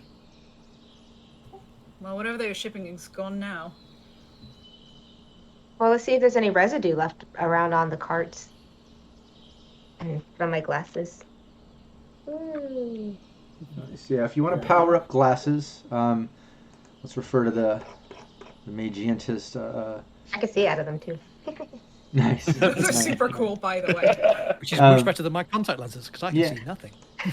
No.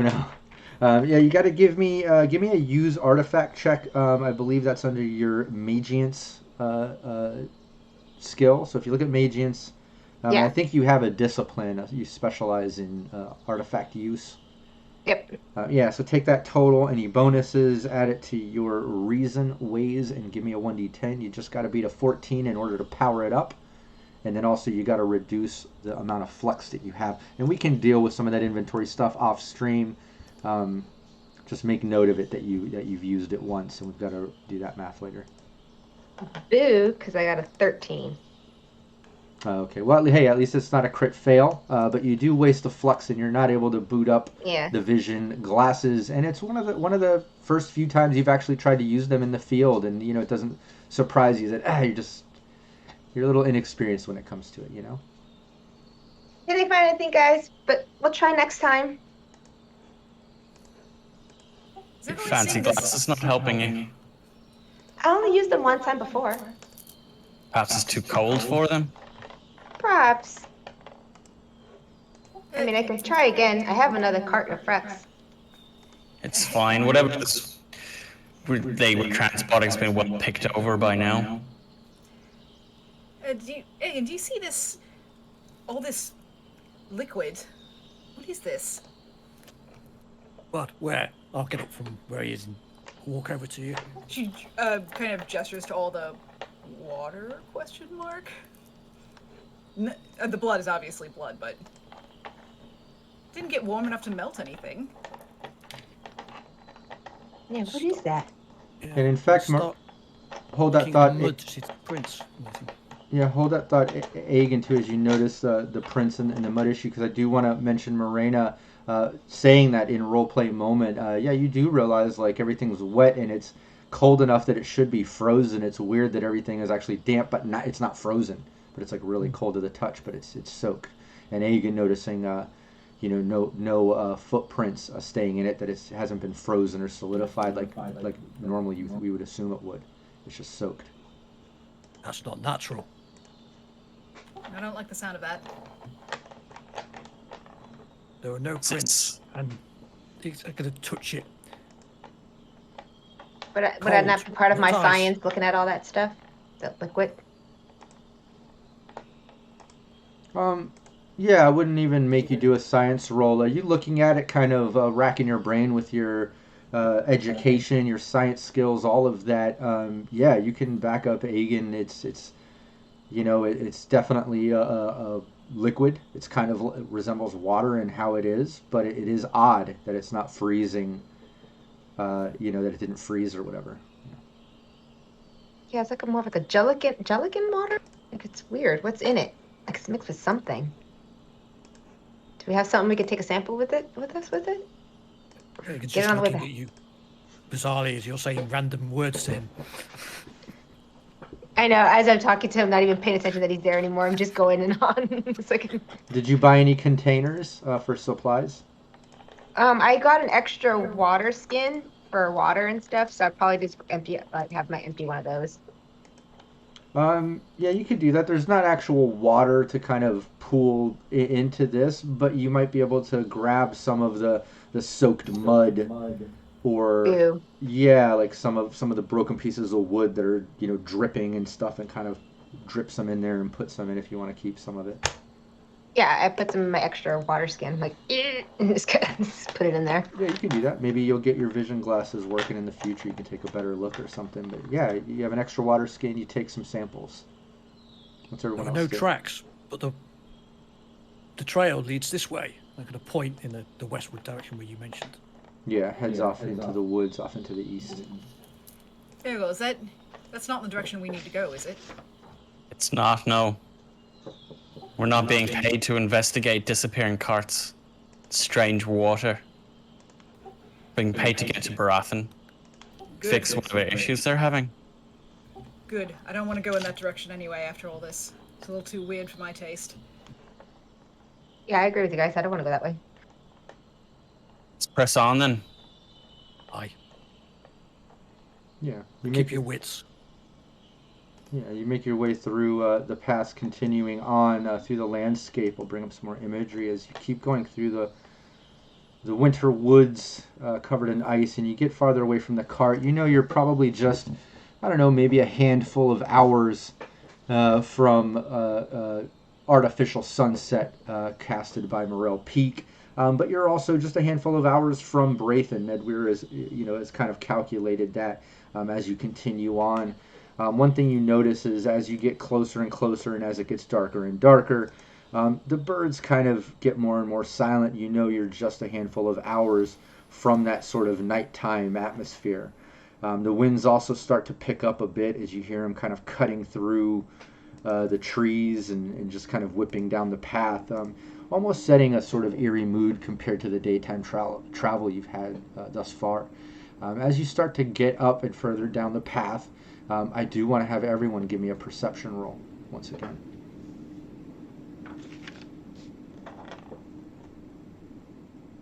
Anybody has a low score, use those +2s. Oh yeah, let's not forget we got those +2s. I forgot. I got a 14, but I rolled a 10, so I'll roll Ooh. again to see if I confirm it as a crit. Yep. No. Got a 10 fully. So crits in this game, for those at home, if you roll a 10, you have to roll again. If you get a 10 again, that's a critical success. Same with failures, you roll a 1. If you roll again, another 1, then that is failure. character So just that falls happened down to dead. Golden. Yeah, and that can give you a +5 bonus to your damage or your skill check. It can give you extra Narrative. healing. Yeah. But on a crit fail, it can break your weapon or tool. It can do extra damage while Yeah. trying to heal. It can get dangerous. Also, I don't know if you're aware, Rockette, I think we're getting an echo from you every once in a while. Other people echoing through yours, so be careful just in case. Gotcha. But yeah, what did you get then? You rolled a 10. What was your total though? 14. Okay, what was Bracara? 9. And Agan? 11. Morena? 10.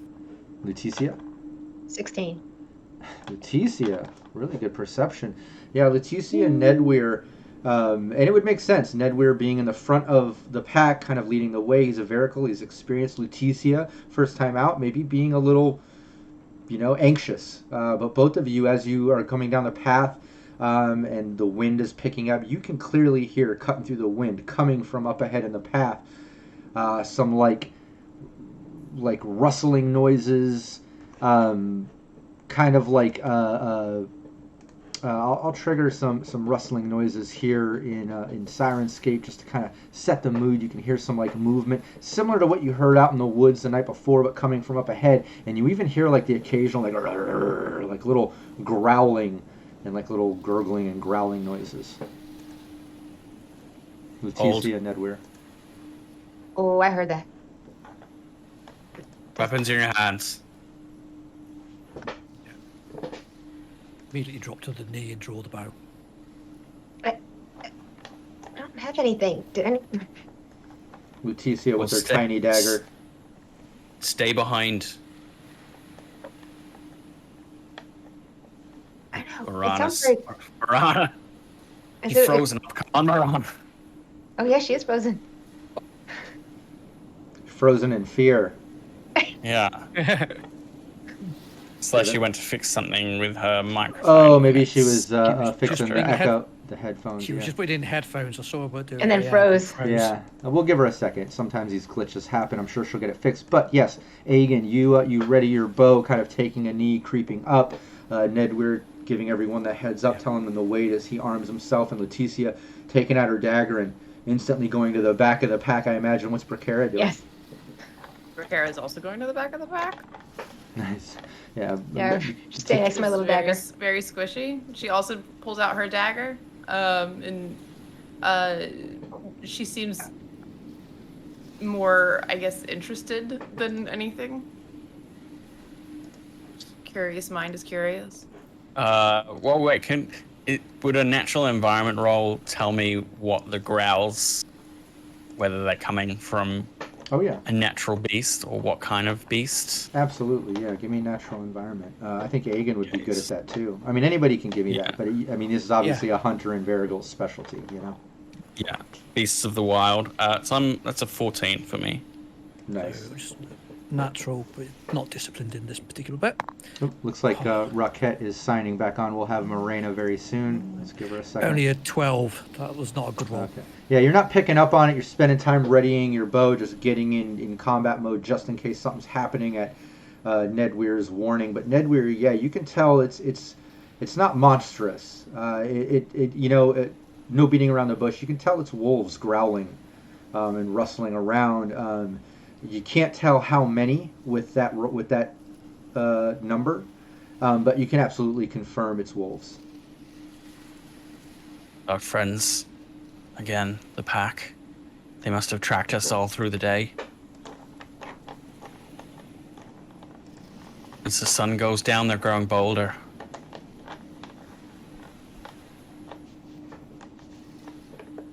What do we do? You're the Weir Alpha. If we see them in the woods, make yourself big. Make plenty of noise if they approach you. Like I said before, they're rational. They'll only take us if they're easy prey.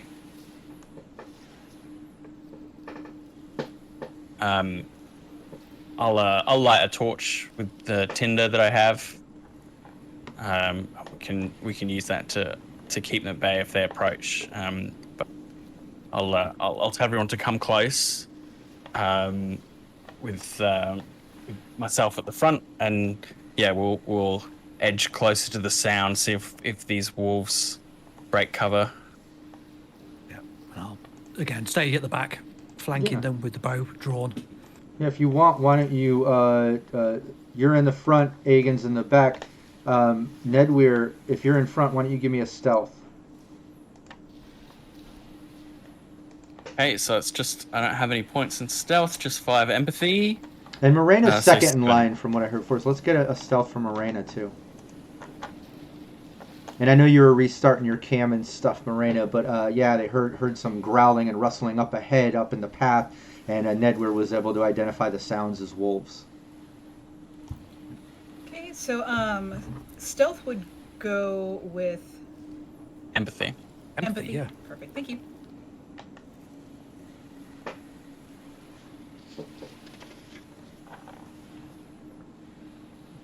Uh, 12 for Moreno. And what did you get, Nedward? 7. Okay. Yeah, you creep up, coming around the bend, and you basically see. It looks like another broken down cart.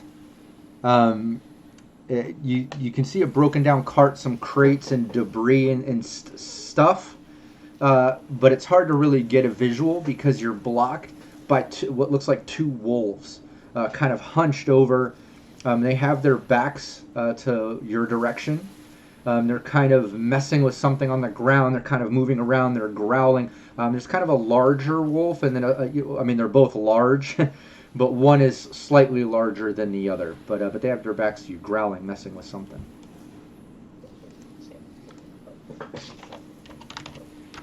Are they? What are they doing? They're not interested in us. Yeah, I don't Come on, know if let's. we want to upset what they're doing. Do we shimmy on by? I say we drive them off. I'll nod.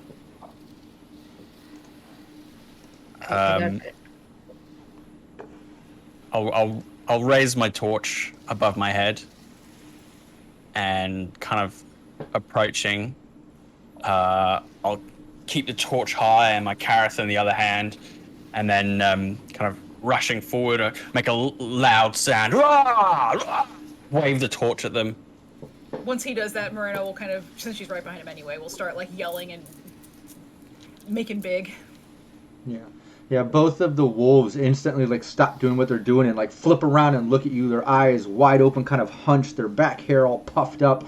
You can tell that they didn't know you were there until you were right there. But both of them look, and one of them instantly snarls up and growls and looks like it takes some type of offensive stance, lunging in your direction. The other one, still puffed up and looks kind of aggressive. But it looks like it takes what's called a movement stance. It looks like it's a little bit more intimidated. It's a little smaller. But it kind of like scurries around and runs off into the woods and just runs off kind of off into the west direction, off into the woods. But the other one takes a more offensive stance, lunging at you, Nedweir. And this is us entering into combat, which we have to start with everyone's speed to kind of get an initiative here. What I would love to do, because it is an optional rule, is take your speed plus a 1d10. Let's at least give it a little bit of chance every time. That way it's not the same thing every time, you know? I'll declare at this point that I'm doing a quick attack, combat attitude. Yeah, we'll So I have to declare that during the speed phase. Yeah, first let's do the speed, and then you'll declare it when you take your action when it's your turn. But what's your... I think explicitly, if you're doing quick, you have to declare it now. You can't roll and then declare quick. Okay. Yeah. So you're adding it to your speed. Yeah, then add your potential to your speed, and and do that 1d10. Yeah. Where's speed? Bad roll. So all your combat attitudes are on the third page, the second page of your sheet at the top. Oh, there it is. Okay. So there will be a set one, and your speed will be. Yeah, a bit just to faster. explain to a chat. Yeah, when you enter in combat, you can choose standard, which does no adjustments to your attacks or defensives and stuff. You can choose offensive, which takes your potential. Everybody has a potential stat, which adds your potential to your attack, but subtracts from defense. A defensive obviously adds the potential to your defense, but takes it from your attack. Quick, like Ned did, it adds your potential to your speed, subtracted from your defense. And movement, like that smaller wolf did, potential is added to defense and no attack. As it runs off, it takes more of a defensive stance. Whereas the other one took a more offensive, getting its potential added to its attack, but taken from its defense. Yeah, shoot off one of them, which is good, but yeah. Only a 12 on my speed, even with the quick stance. Okay. Marina went speed as well and got a 14. Yeah, Ergon went speed and got a 17. Okay. Nice. Yeah. The what did you get, Leticia? Whatever. Oh, else you got? speed and Plus 15. 1d10. 15. Yeah. What was Bracara's again? Straight 10. Okay, nice. Well, yeah, the wolf seems to get the first action as it just leaps. As the other one runs off into the woods, it growls and just leaps off at Ned Weir, trying to basically take a bite at you, Ned. So, yeah, give me... what's your defense stat? It's a 10? Mm-hmm. And I got 15. That's a hit as it lunges and bites at you. What's your protection? 5. What's your protection? I have a leather tunic on. Yeah, what is that? What's the number on that? Your I protection? think it's a 1. Protection 1. A 1? Okay, So yeah. I take Then 4. 4 points of damage. So I'm still in good condition, but so I lift my bracer and catch its jaws on my bracer. Its teeth sink in. I get some blood from the bite, but I managed to throw it off before it can really like bring me down or anything like that. Oh yeah, it tumbles into the snow, slides backwards into its feet, getting back up, puffed hair, looking like it's coming back towards the group. It's hard to tell who it's headed towards, but it's definitely still coming back for more. Aegon, you're next in line. Yeah, as it's kind of still scrambling on the floor, getting back up to it, all fours, I'm going to loose an arrow at it. Nice, yeah, go for it. You just got to beat a 10. So give me your shooting and throw. My shooting quick is 11 before I even roll the dice. Oh yeah, what's your fighting stance? I forgot. I know Ned Weir declared it during speed. What's yours? Offensive, defensive? No, I was on quick as well. So that's you were on quick as well. Okay, cool. Yeah, that's why I did. Yeah. So with that dice roll, which was fortunate that I'm so good with the bow because I rolled really badly. So it's 13 to hit. Nice. That's a hit. Yeah, and so that's 3 points of damage because there is no protection that this wolf has. As you land that arrow right into the wolf's side as it's just poking out through its side, it just yelps out as it's still like kind of digging into the ground. Morena, I believe you're next. Was it Morena or Leticia? I think Morena. I think Leticia was actually. I got a 14. I think Leticia got a 15.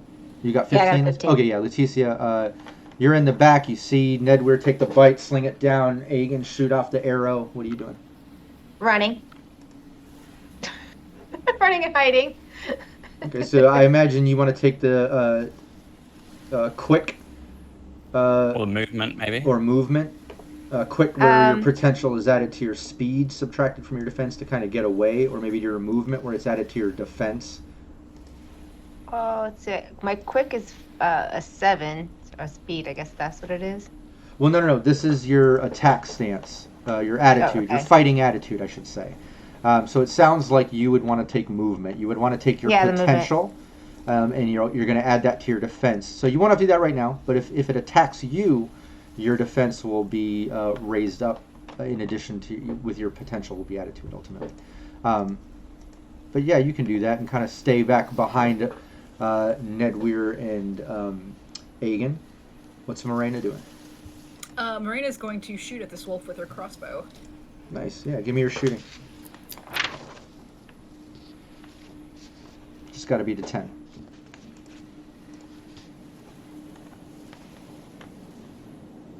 It'll be your shooting plus your combat skill plus 1d10. And that would be... decent amount of this. 12. Nice. Yeah, that's a hit. You see the crossbow, the bolt basically land into this beast. And it kind of stumbles back, but getting back up on its feet, you can tell it's still in good condition, but it's taken a decent amount of damage. Bracara, what are you doing? I'm gonna be honest. Is it not me first? What was that? Is it not me first? Well, isn't Bracara last? Did she not I'm go? last. Yeah. I haven't gone yet. I haven't gone yet either. I'm 12. I got 12. Oh, sorry. Oh, okay, yeah, then it's you. I forgot your number was. You don't get to 12, sorry. go, you got bit. Yeah, remember Yeah, you weren't in. I still You weren't in the intro video. You don't get to play. You That's right. Who is Yeah. this man with us here? You just get attacked. No, I'm sorry. I didn't realize yours was 12. Yeah, you're up. Yeah, you sling it across the crossbow. Yes. The bolt, the arrow, hit it. I'm on quick. I've got my Kareth, my brass topped walking stick, and I'm still making loud sounds. Throw it off. An arrow bolt comes past it, and I approach it, going and swing out with my Kareth. Nice. With a quick, I have a +6. Yeah, give me your close, only close 9, combat. so I can't hit it. Yeah. You took your close combat plus your combat skill plus 1d10. Yeah. That's, okay. My combativeness is 3, my close combat is 3, so I have a +6, and I got a 3, so 9. I missed. Yeah, swing and a miss, Bracara. Bracara's gonna run straight at it and try and stab it with her dirk. Nice. Bold move. Yeah, give me your close combat. Extremely bold. So you'll take your close combat domain plus your combat ways plus 1d10 and try to beat a 10, which is the wolf's defense. I've got an 11. Perfect, yeah. Very close. Yeah, you stab. You at least do a point of damage. You hear it kind of yelp out, kind of limping a little bit. A little blood appears in the corner of the wolf's mouth. You can tell it's not exactly in good condition anymore, but it does lunge out to bite you, Bracara. Valid. Yeah, what's your defense? My defense is 9. Yep, that's a success. So yeah, it lunges out at you. And what's your do you have any protection? What's your protection stat? Protection is. If you're wearing like a leather tunic or any armor. No. No. Nope. No. Computer says no. Nope. Nothing. Yeah. Oh, I have a leather tunic. I'm a liar. I do. Oh, well, then that should be at least 1. Yeah. Point there. Yeah. Nice. Yeah. So you just take 6 points of damage. But that does put you past good into just okay. So now you have a -1 to all your actions. Oofed. Yeah. Worth it to get the stab in. But all of you see Bracara kind of cut through the crowd unexpectedly, stabbing this wolf with her dagger as it just kind of like lunges out little blood, but it quickly reacts, kind of jolting back and bites Bracara, just snips her, taking a little chunk of her arm. What on? Now we're back over to. I think we do initiative each round is refreshed. Oh, okay, yeah. Then do the 10, yeah, and add to speed. Yeah, you can change your fighting attitude. Good call. Because I'm not going quick anymore. Nice. Yeah. What's your? Anybody doing quick? Do that first. I'm staying quick. Okay. Yeah. Then give me your speed I'm plus still running 10. away. Still hiding. Okay. Yeah. So you'll do movement Is 11. and still So add your 14. defensive. 14. Nice. Ooh, I went offensive and I got a 17. I got another 10. Defensive, and I got 9. Slow as time. Leticia? So I do the movement. So I do the defenses. So if it's my You it's just, not the speed. Yeah, just take speed plus 1d10. Oh, okay. Yeah. 8. Yeah, your potential will be added to your defense in case you get attacked, but you're okay, sorry. you're staying in the back, out of trouble, hiding behind all your teammates who are kind of engaging in it, so you're okay. But who got the first one? I think it was Agan, right? You got what? 14. I thought somebody else was higher than me. Oh, I got Morena. 17. Yeah, Morena, you're up. Okay. See it bite Bracara. What's your shoot fighting this thing attitude again. though? Offensive. Okay, nice. Yeah, you get a plus. Add your potential to your attack, and give me your shooting skill, your shooting All domain. right, check. here we go. Here we go. Just got to beat a 10. Oh well, I've done that. It'll be. Don't forget to use our +2s, guys. Oh yeah, 16. we got +2s too, but you guys are doing well anyways. Yeah, great. 16, 6 points of damage right to it.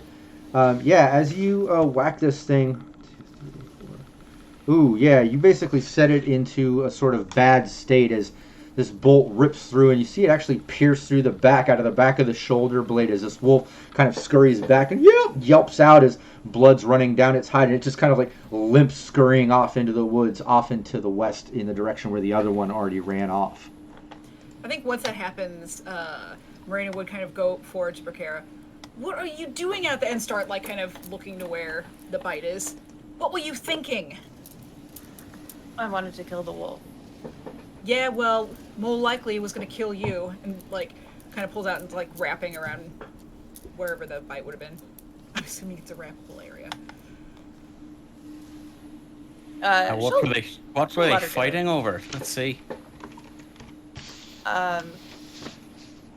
Is there anything that Bracara wants to look for, something specifically out of place, something that might hint to being of the occult? Oh, okay. Yeah, you can do that. Give me occultism.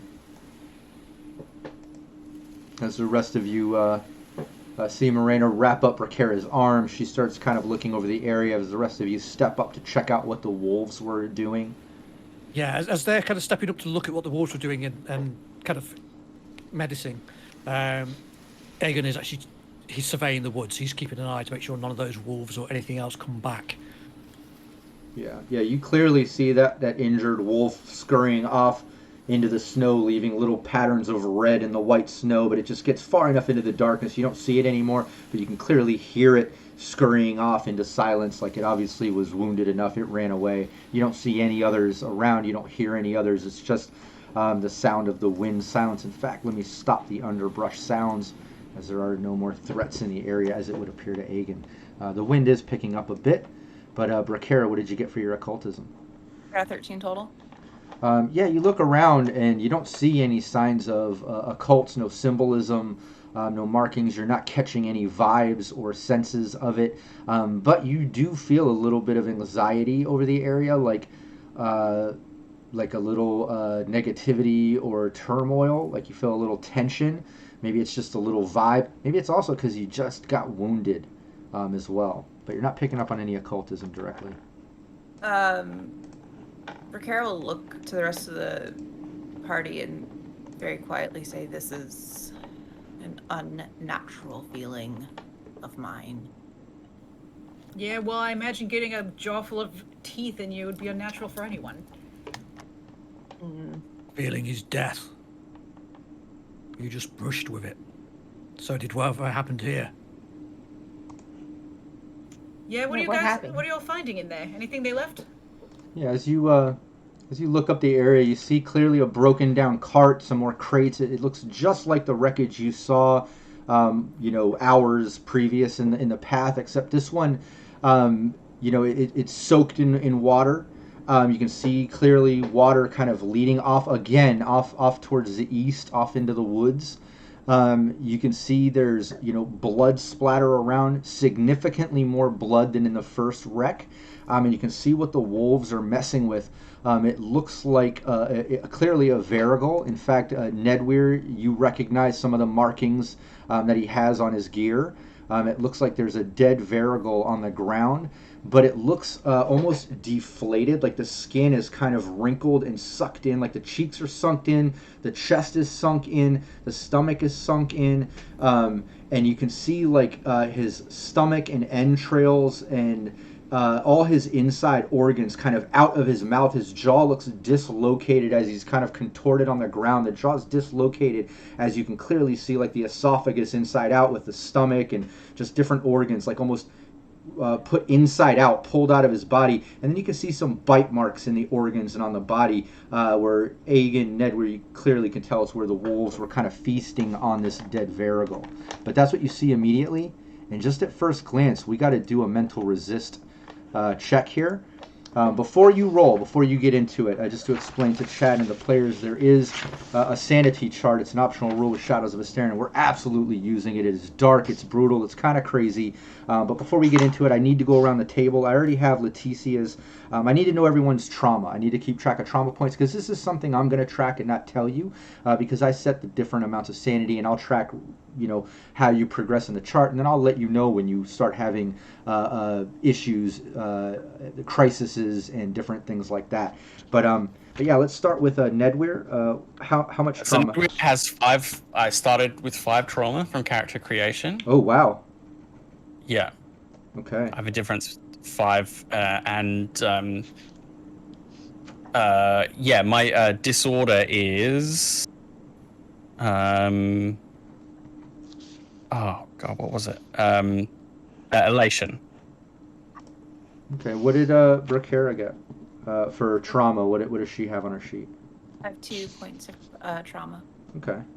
What about And then Morena? just- We'll get into the specifics Yeah, of things if that's it fine. comes up, because we'll also roll on that if people get symptoms and stuff. You'll kind of have your set base, but I kind of want to roll on some of this to have fun with it. But what about Morena? How much trauma? That would be a 6.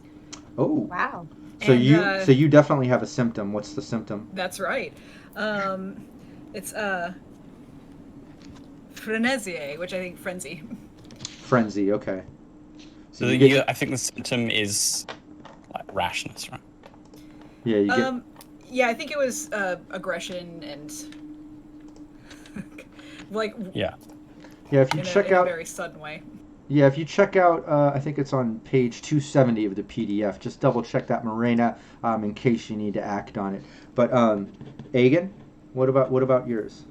Yeah, Aegon has not had an easy life. He also has a trauma of 5. Ooh. Wow. And he has hallucinations, which goes back to the dream at the beginning. Okay, well, everybody give me your mental resist on seeing this horrible Varigal inside out, sucked out with water and blood everywhere, broken down as the wolves were feasting on it a bit. It's a little unnatural, as Bracara kind of got the vibe on. Now you're visually seeing it. It's horrible. Even in the cold wind, air cutting through, you're kind of getting like a sharp metallic taste and smell in the area hovering around this dead body and blood. But let's go around. Leticia, what did you get? 1d10 plus your mental resist. Okay, so that's the resist is the number 6. Is that what it is? Yeah, and then what's It will be your trauma track, yeah. Okay. So roll a 1d10 and add it to that 6. Do know if you get a 14. 10, so if you get a 10, because that can give you hardening. It's 14. Okay, nice. And what did Nedweir get? I got 14. Nice. What about Bracara? 5. I did not roll very well. What about Morena? 15. She's seen worse. Okay, hold on 1 second. What about Agan? 13. 13? Yeah. Oh, I'm sorry. I gave you the wrong number. I did not add my mental resistance. Yeah, it's mental resist plus I'm 1d10. sorry. It's 5 plus 9, so 14. Okay. Much better. Yeah, Oh, that yeah, is much much better. better. That is better.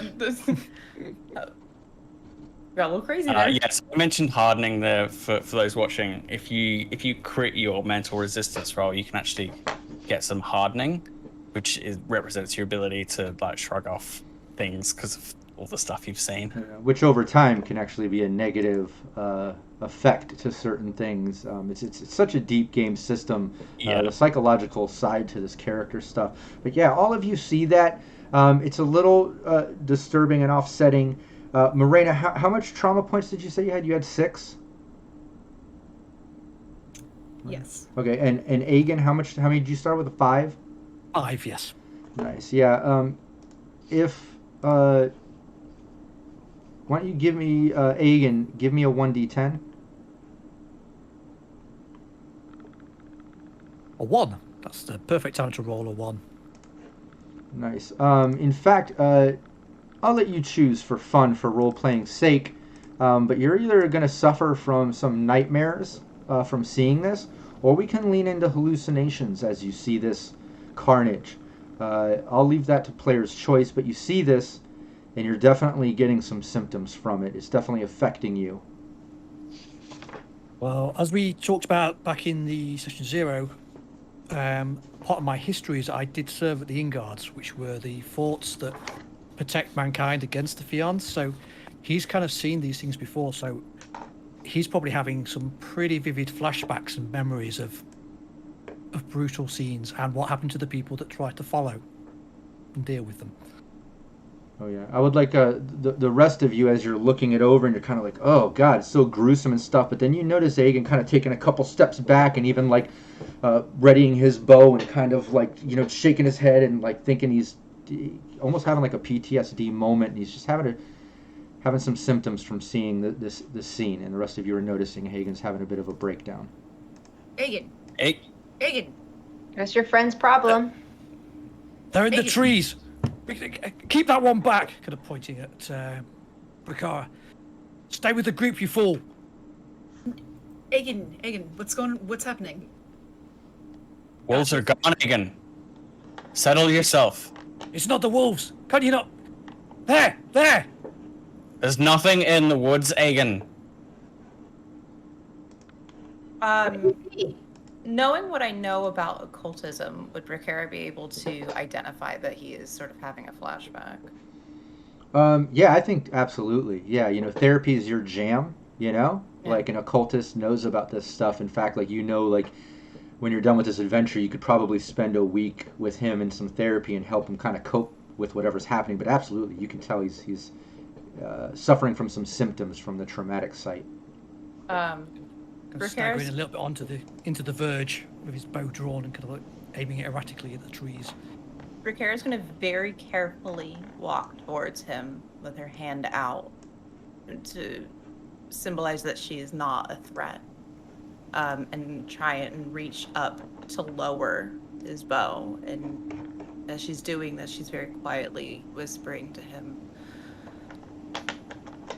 "It is not what you think it is. It was just a wolf attack. You're not wherever you think you are." You saw the body. That was no wolves. The wolves are just feasting. They're in the trees. There's nobody here. It's just us. Death's here. Death. But no one else. You can put the bow down.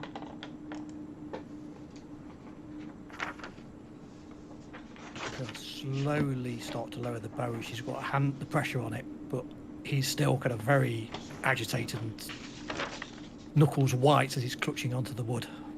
She's doing everything she can to not further this agitation, and she's just looking up at him sort of wide-eyed.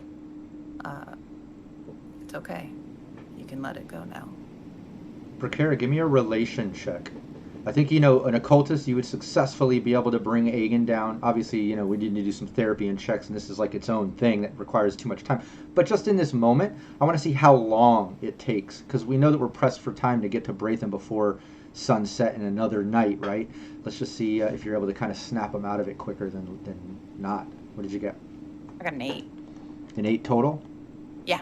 Okay, yeah, you're having a hard time. It's taken Agan a while. The rest of you see that this is a lot of work for Brakara. Agan he's in it bad. He thinks he's seeing things. He's kind of in it.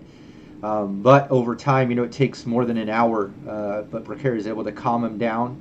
And now you just have a few hours. You really need to pick up the pace to get to Braithen, or you're going to be stuck trying to camp out in the woods again. We can still make it to the town. We strike out now and strike out fast.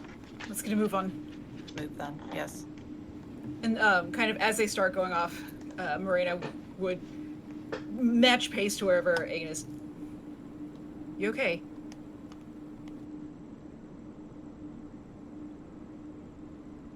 I'll be fine when we get to the town. Yeah, I feel that myself. That was not natural. I've seen that before. Yeah, I've never seen a wolf suck someone inside out like that. Because it wasn't a wolf. Beyond us haunt these woods. They haunt every dark place of this world. We should reach safety of the walls before the darkness falls. Yeah, Well, that's before wise, even yeah. before that. Let's get a move on. Yeah, you start hauling, just picking up the pace, spending all time focusing on movement and travel. Ned, we were kind of leading the way.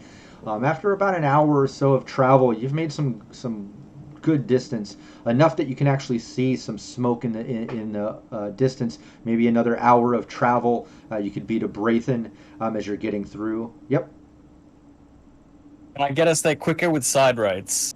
It's the special Varigul skill of shortcuts. Absolutely. Yeah, I think, do you want to roll for it, or do you want to just take it? Because I think that's a genius thing to think of for a Vericle. I'll absolutely give it to you as game leader, but it's always fun to roll if you just want to. I'll take it. I'll take Roll unless it goes bad. No. So like once we see the smoke, and I know like for sure where the village is, I'll take us off the path. I see like what others might think is just like a branch. You know, it's actually set in a certain way, to a cross of branches that are set there that indicate like a faster way off the road. So yeah, I took points in the Varigal side road. This is my forte, and these are the shortcuts that only Varigals know. And maybe it's a little fearful plunging off the path, but I do it with confidence, such that there's no chance to doubt me. I just go this way, and take us off the path into the deep woods, torch held high against the gloom, and rushing through the underbrush to arrive at Baratheon as soon as we can. Good. He's very on edge as we're kind of going through the forest. He's confident in the forest, but he's been disturbed, and he's continually like stroking his face and kind of like scratching it with scars on his face. Something's clearly disturbed him. Oh yeah, We're everyone almost there. can notice that. And yeah, Nedward takes you through a path that seems to narrow to a point where it almost makes you question if this was the right thing to do. But sure enough, Nedward pops back out into the main path right where that sort of smoke was coming from, and you instantly can kind of hear the sounds of a village. You can tell that you're actually right on the outskirts of Baratheon, and just as you kind of cut around a corner, you can hear winds. You can hear the occasional chatter and stuff of people kind of hanging out. And you come around to the front of Baratheon. You see these huge sort of like wood walls surrounding the village. You know that the village is roughly about 200 people. It's filled with woodworkers, craftsmen, hunters, toolmakers, things like that. You see plenty of smoke coming up from the village. You can hear the occasional animal from internal stables and such. But right in the front of the village, right at the kind of front gate, what you do see is a couple things. You see a couple heads poking out of the ground off to each side of the path, like at the front, where it looks like someone, like they dug a hole and buried someone up to the neck, and then you see some stones around it, and like the heads kind of like slumped over, some blood, like they were stoned to death. Like there's a couple bodies, and then you can see two guards right at the front gate. And as you step up to the gate, they just step up to you. They got a shield. One has a sword. And he says, who goes there? And he kind of steps up to you as you approach. And both guards kind of flex on you in that way as you see these heads just crushed at the front entrance. And I want to just do one more mental resistance check.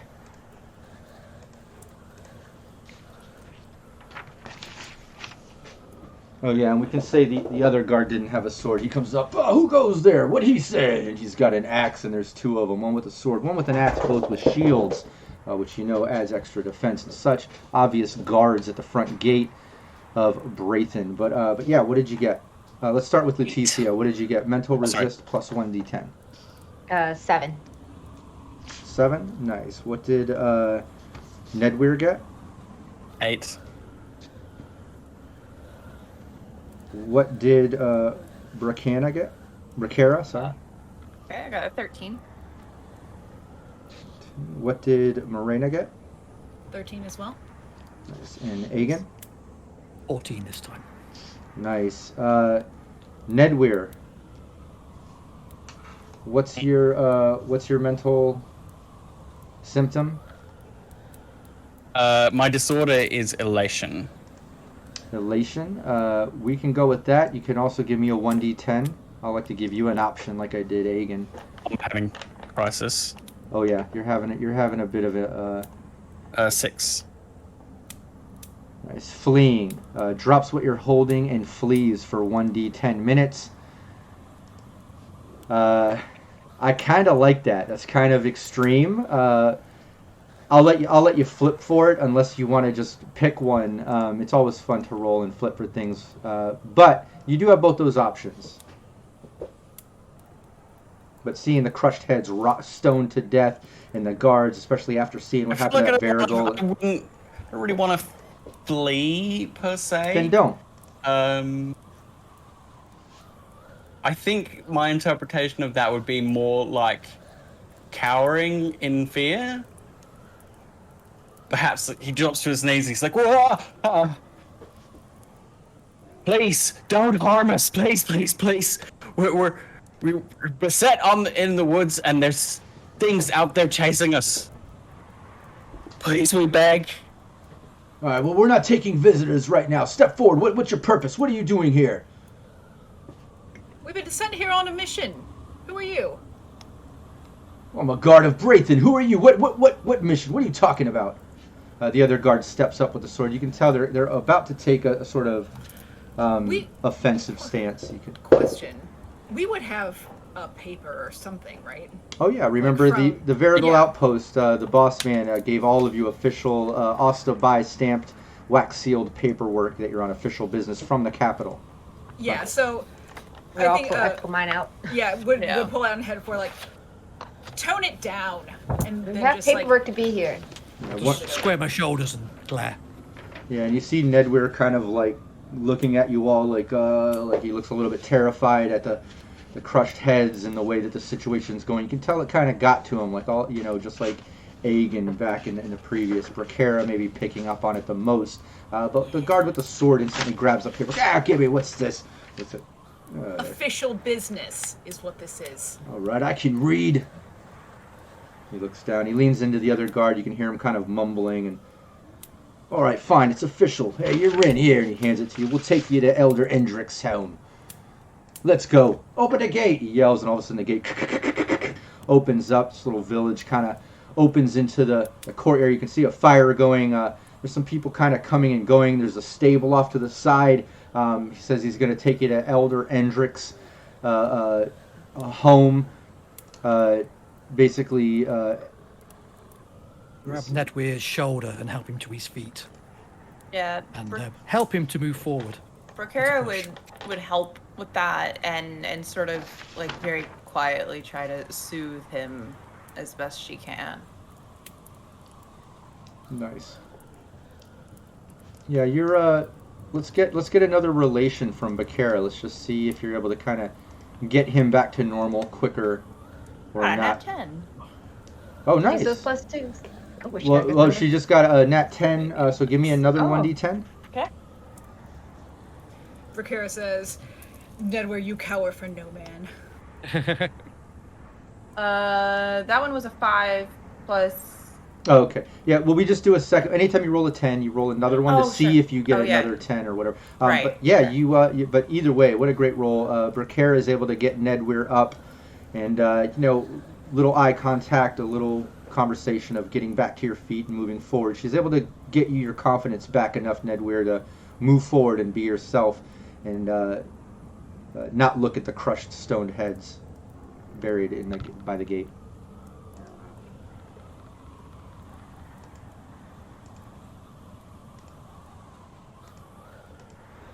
Hey, don't I'll, worry about it.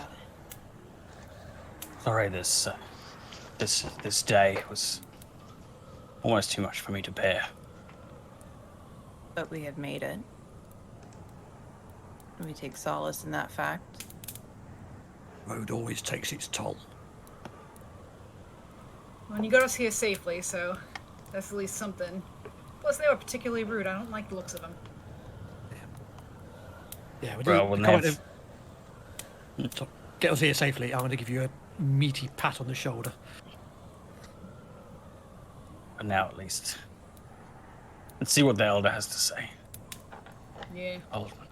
Yeah, and the guards escort you through the village. And it's like I said, there's some animals and stables. You see a few horses, but mostly carinids and, localized animals, some sheep, some normal goats. There's a chicken house, obviously. You see some gardens and some vegetables and things that are growing. Then there's like living quarters. You see some type of inn with like a rabbit symbol on it. You can see all these workshops. I mean, just a whole row of workshops, and that's very noticeable because as you walk by them, you almost get overwhelmed by the heat as you look in, and you see kind of like all these ovens and stoves and like smoldering sort of pits where they're working with metals and tool making and woodworking, and it's just, you see all these sort of crucibles and things generating heat around these fires. And then this sort of big center sort of pit fire in the center of the village. People coming and going, but people seem to mostly be in the workshops, in the stables, kind of working. It is late day, late evening, night, getting towards that time. But you get towards the end of the village, the other end, into this sort of big structure building. It looks like it could be kind of like a communal building. And when you enter, the guards kind of step aside and say, "Endrick, we have more visitors." And then you instantly see like a bunch of villagers. It's hard to get an exact number, but there's definitely a crowd in here. You're almost overwhelmed with the fact that out there it was getting dark. It was kind of quiet, people working and winding down in the wind. But in here, there's like groups of people socializing and talking. You see like an older man with a woman, and then a younger a woman maybe in her 20s, kind of off in a group, could possibly be the elder, as he looks up as the guard mentions more visitors. When he says, "Oh, we've got more visitors on official business, apparently." You see groups of people kind of like looking over. All attention, all eyes are on you as you're entering, including the elder, what looks like his wife, maybe a daughter. It's hard to tell. All eyes are on you. You hear some of the groups of people chattering like, no more visitors. Let's stone them, kill them. We don't need any more problems. And like, "Oh, it's not the visitors, it's the fucking Magientes." And like people arguing. It seems like there's two groups, like some arguing about it, the Magientes causing problems, and some saying visitors are causing problems. And there's this sort of tension in the air where you can tell like half of the people are just staring you down with death looks. Basically chanting out, saying, "Let's kill him, string him up, let's bury him, let's stone him to death," and the other ones saying, "Let's hear him out. It's not visitors' problems." And you just feel this sort of tension building in this room, and that's where we're going to end today's session. Oh, Warm welcome. I Damn. like it. Oh, so warm. No, let's end it right there, and we'll continue on the last Monday of each month, last Monday of next month, continuing on right where we left off with the team kind of in Elder Endrick's communal building with what appears to be like half of the village hanging out, arguing, having some type of town meeting or something. And as they enter, we'll take it right in the moment of that tension where it seems like half of the crowd is chanting for the visitors to be hung or buried and stoned to death and killed. And the other half not so much, but yeah, we'll see how that I pans could out. be here sorting the rest out. It's up to you guys. Job done. Yeah, now is when Ned turns and runs away. Oh yeah, yes. no, I gotta say, what was that, Agan? I was going to say, Agan has two skills. I hunt and I kill. Talking. Yeah, Don't worry, you have Dr. Brickera with you. exactly. Over time, maybe she can do some hypnotism and help you out with some therapy, which is what the occultist is great at. They can hypnotize you and kind of walk you through some therapeutic guided meditations and such to heal you. But it does take time. It's nothing you can do overnight. But yeah, I gotta say, I'm loving Shadows of Esteren. I wanted to dabble at least a little bit in the sanity chart. I'm actually kind of glad that a couple of you had enough trauma that failing that a little bit kind of pushed you into a symptom, so we could kind of play with that a little bit, you know? It's just the way the dice fell. It was also cool to see some 10s and stuff. Even though we didn't get a crit success yet, it was fun to see that almost happen. I feel like it's going to happen soon. It was also really cool to see chat donating some +2s and being part of the story and helping the team get through it. What did everyone else think of Shadows of Esteren, at least jumping in so far? Yeah, no, I'm excited. I'm excited to play more. It's rad. Very fun. This is scratching the right parts of my brain. Definitely.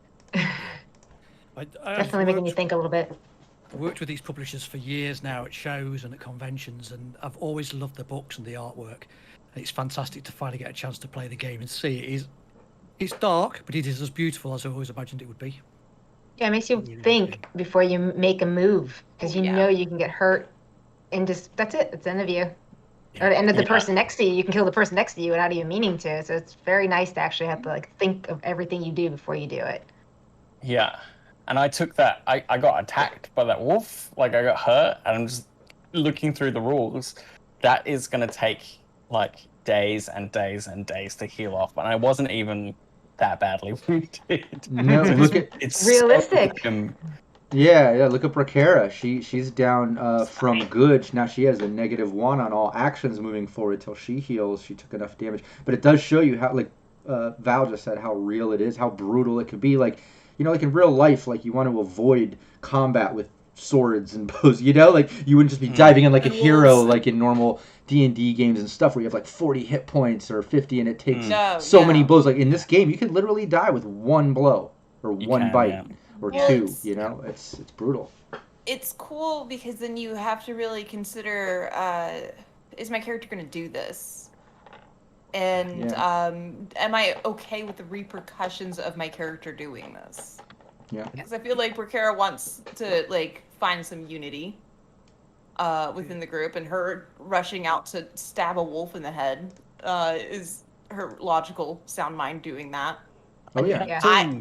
I had to be okay with the fact that I'm probably gonna take a bunch of damage right now. Yeah. I mean, even down to the choosing your combat attitude, it just adds so much more to it rather yeah. than just, I charge in. It's, Right.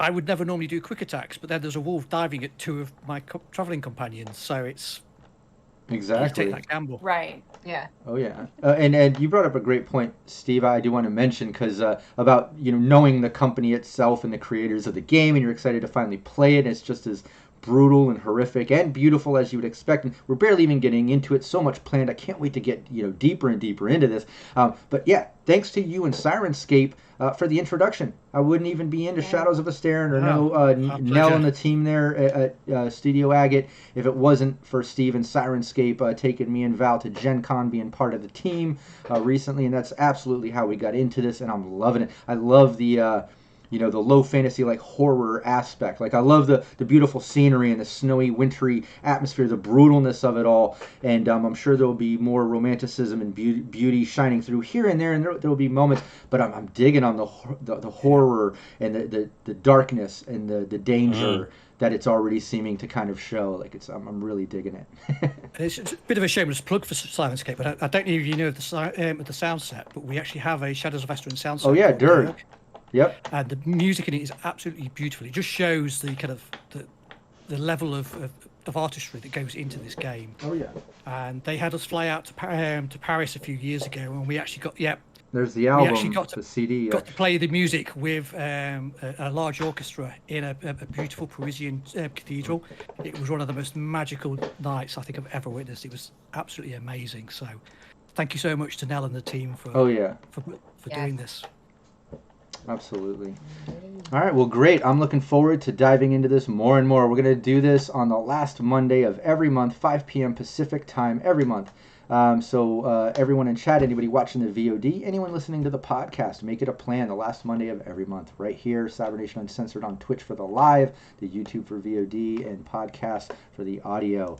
Thanks to my team for being part of this. This is what I consider an all-star cast, top-notch role-playing, cosplay, not to mention friends of mine. I'm excited to do this, not just my beautiful wife, partners in business and players I've been with, and new friends, old friends. Like I'm having a good time here, and I love it. And like I said before, chat being part of it, the +2s, I can't thank you enough. So we'll see you next time. Take care, everybody. Bye-bye. Cybernation Uncensored.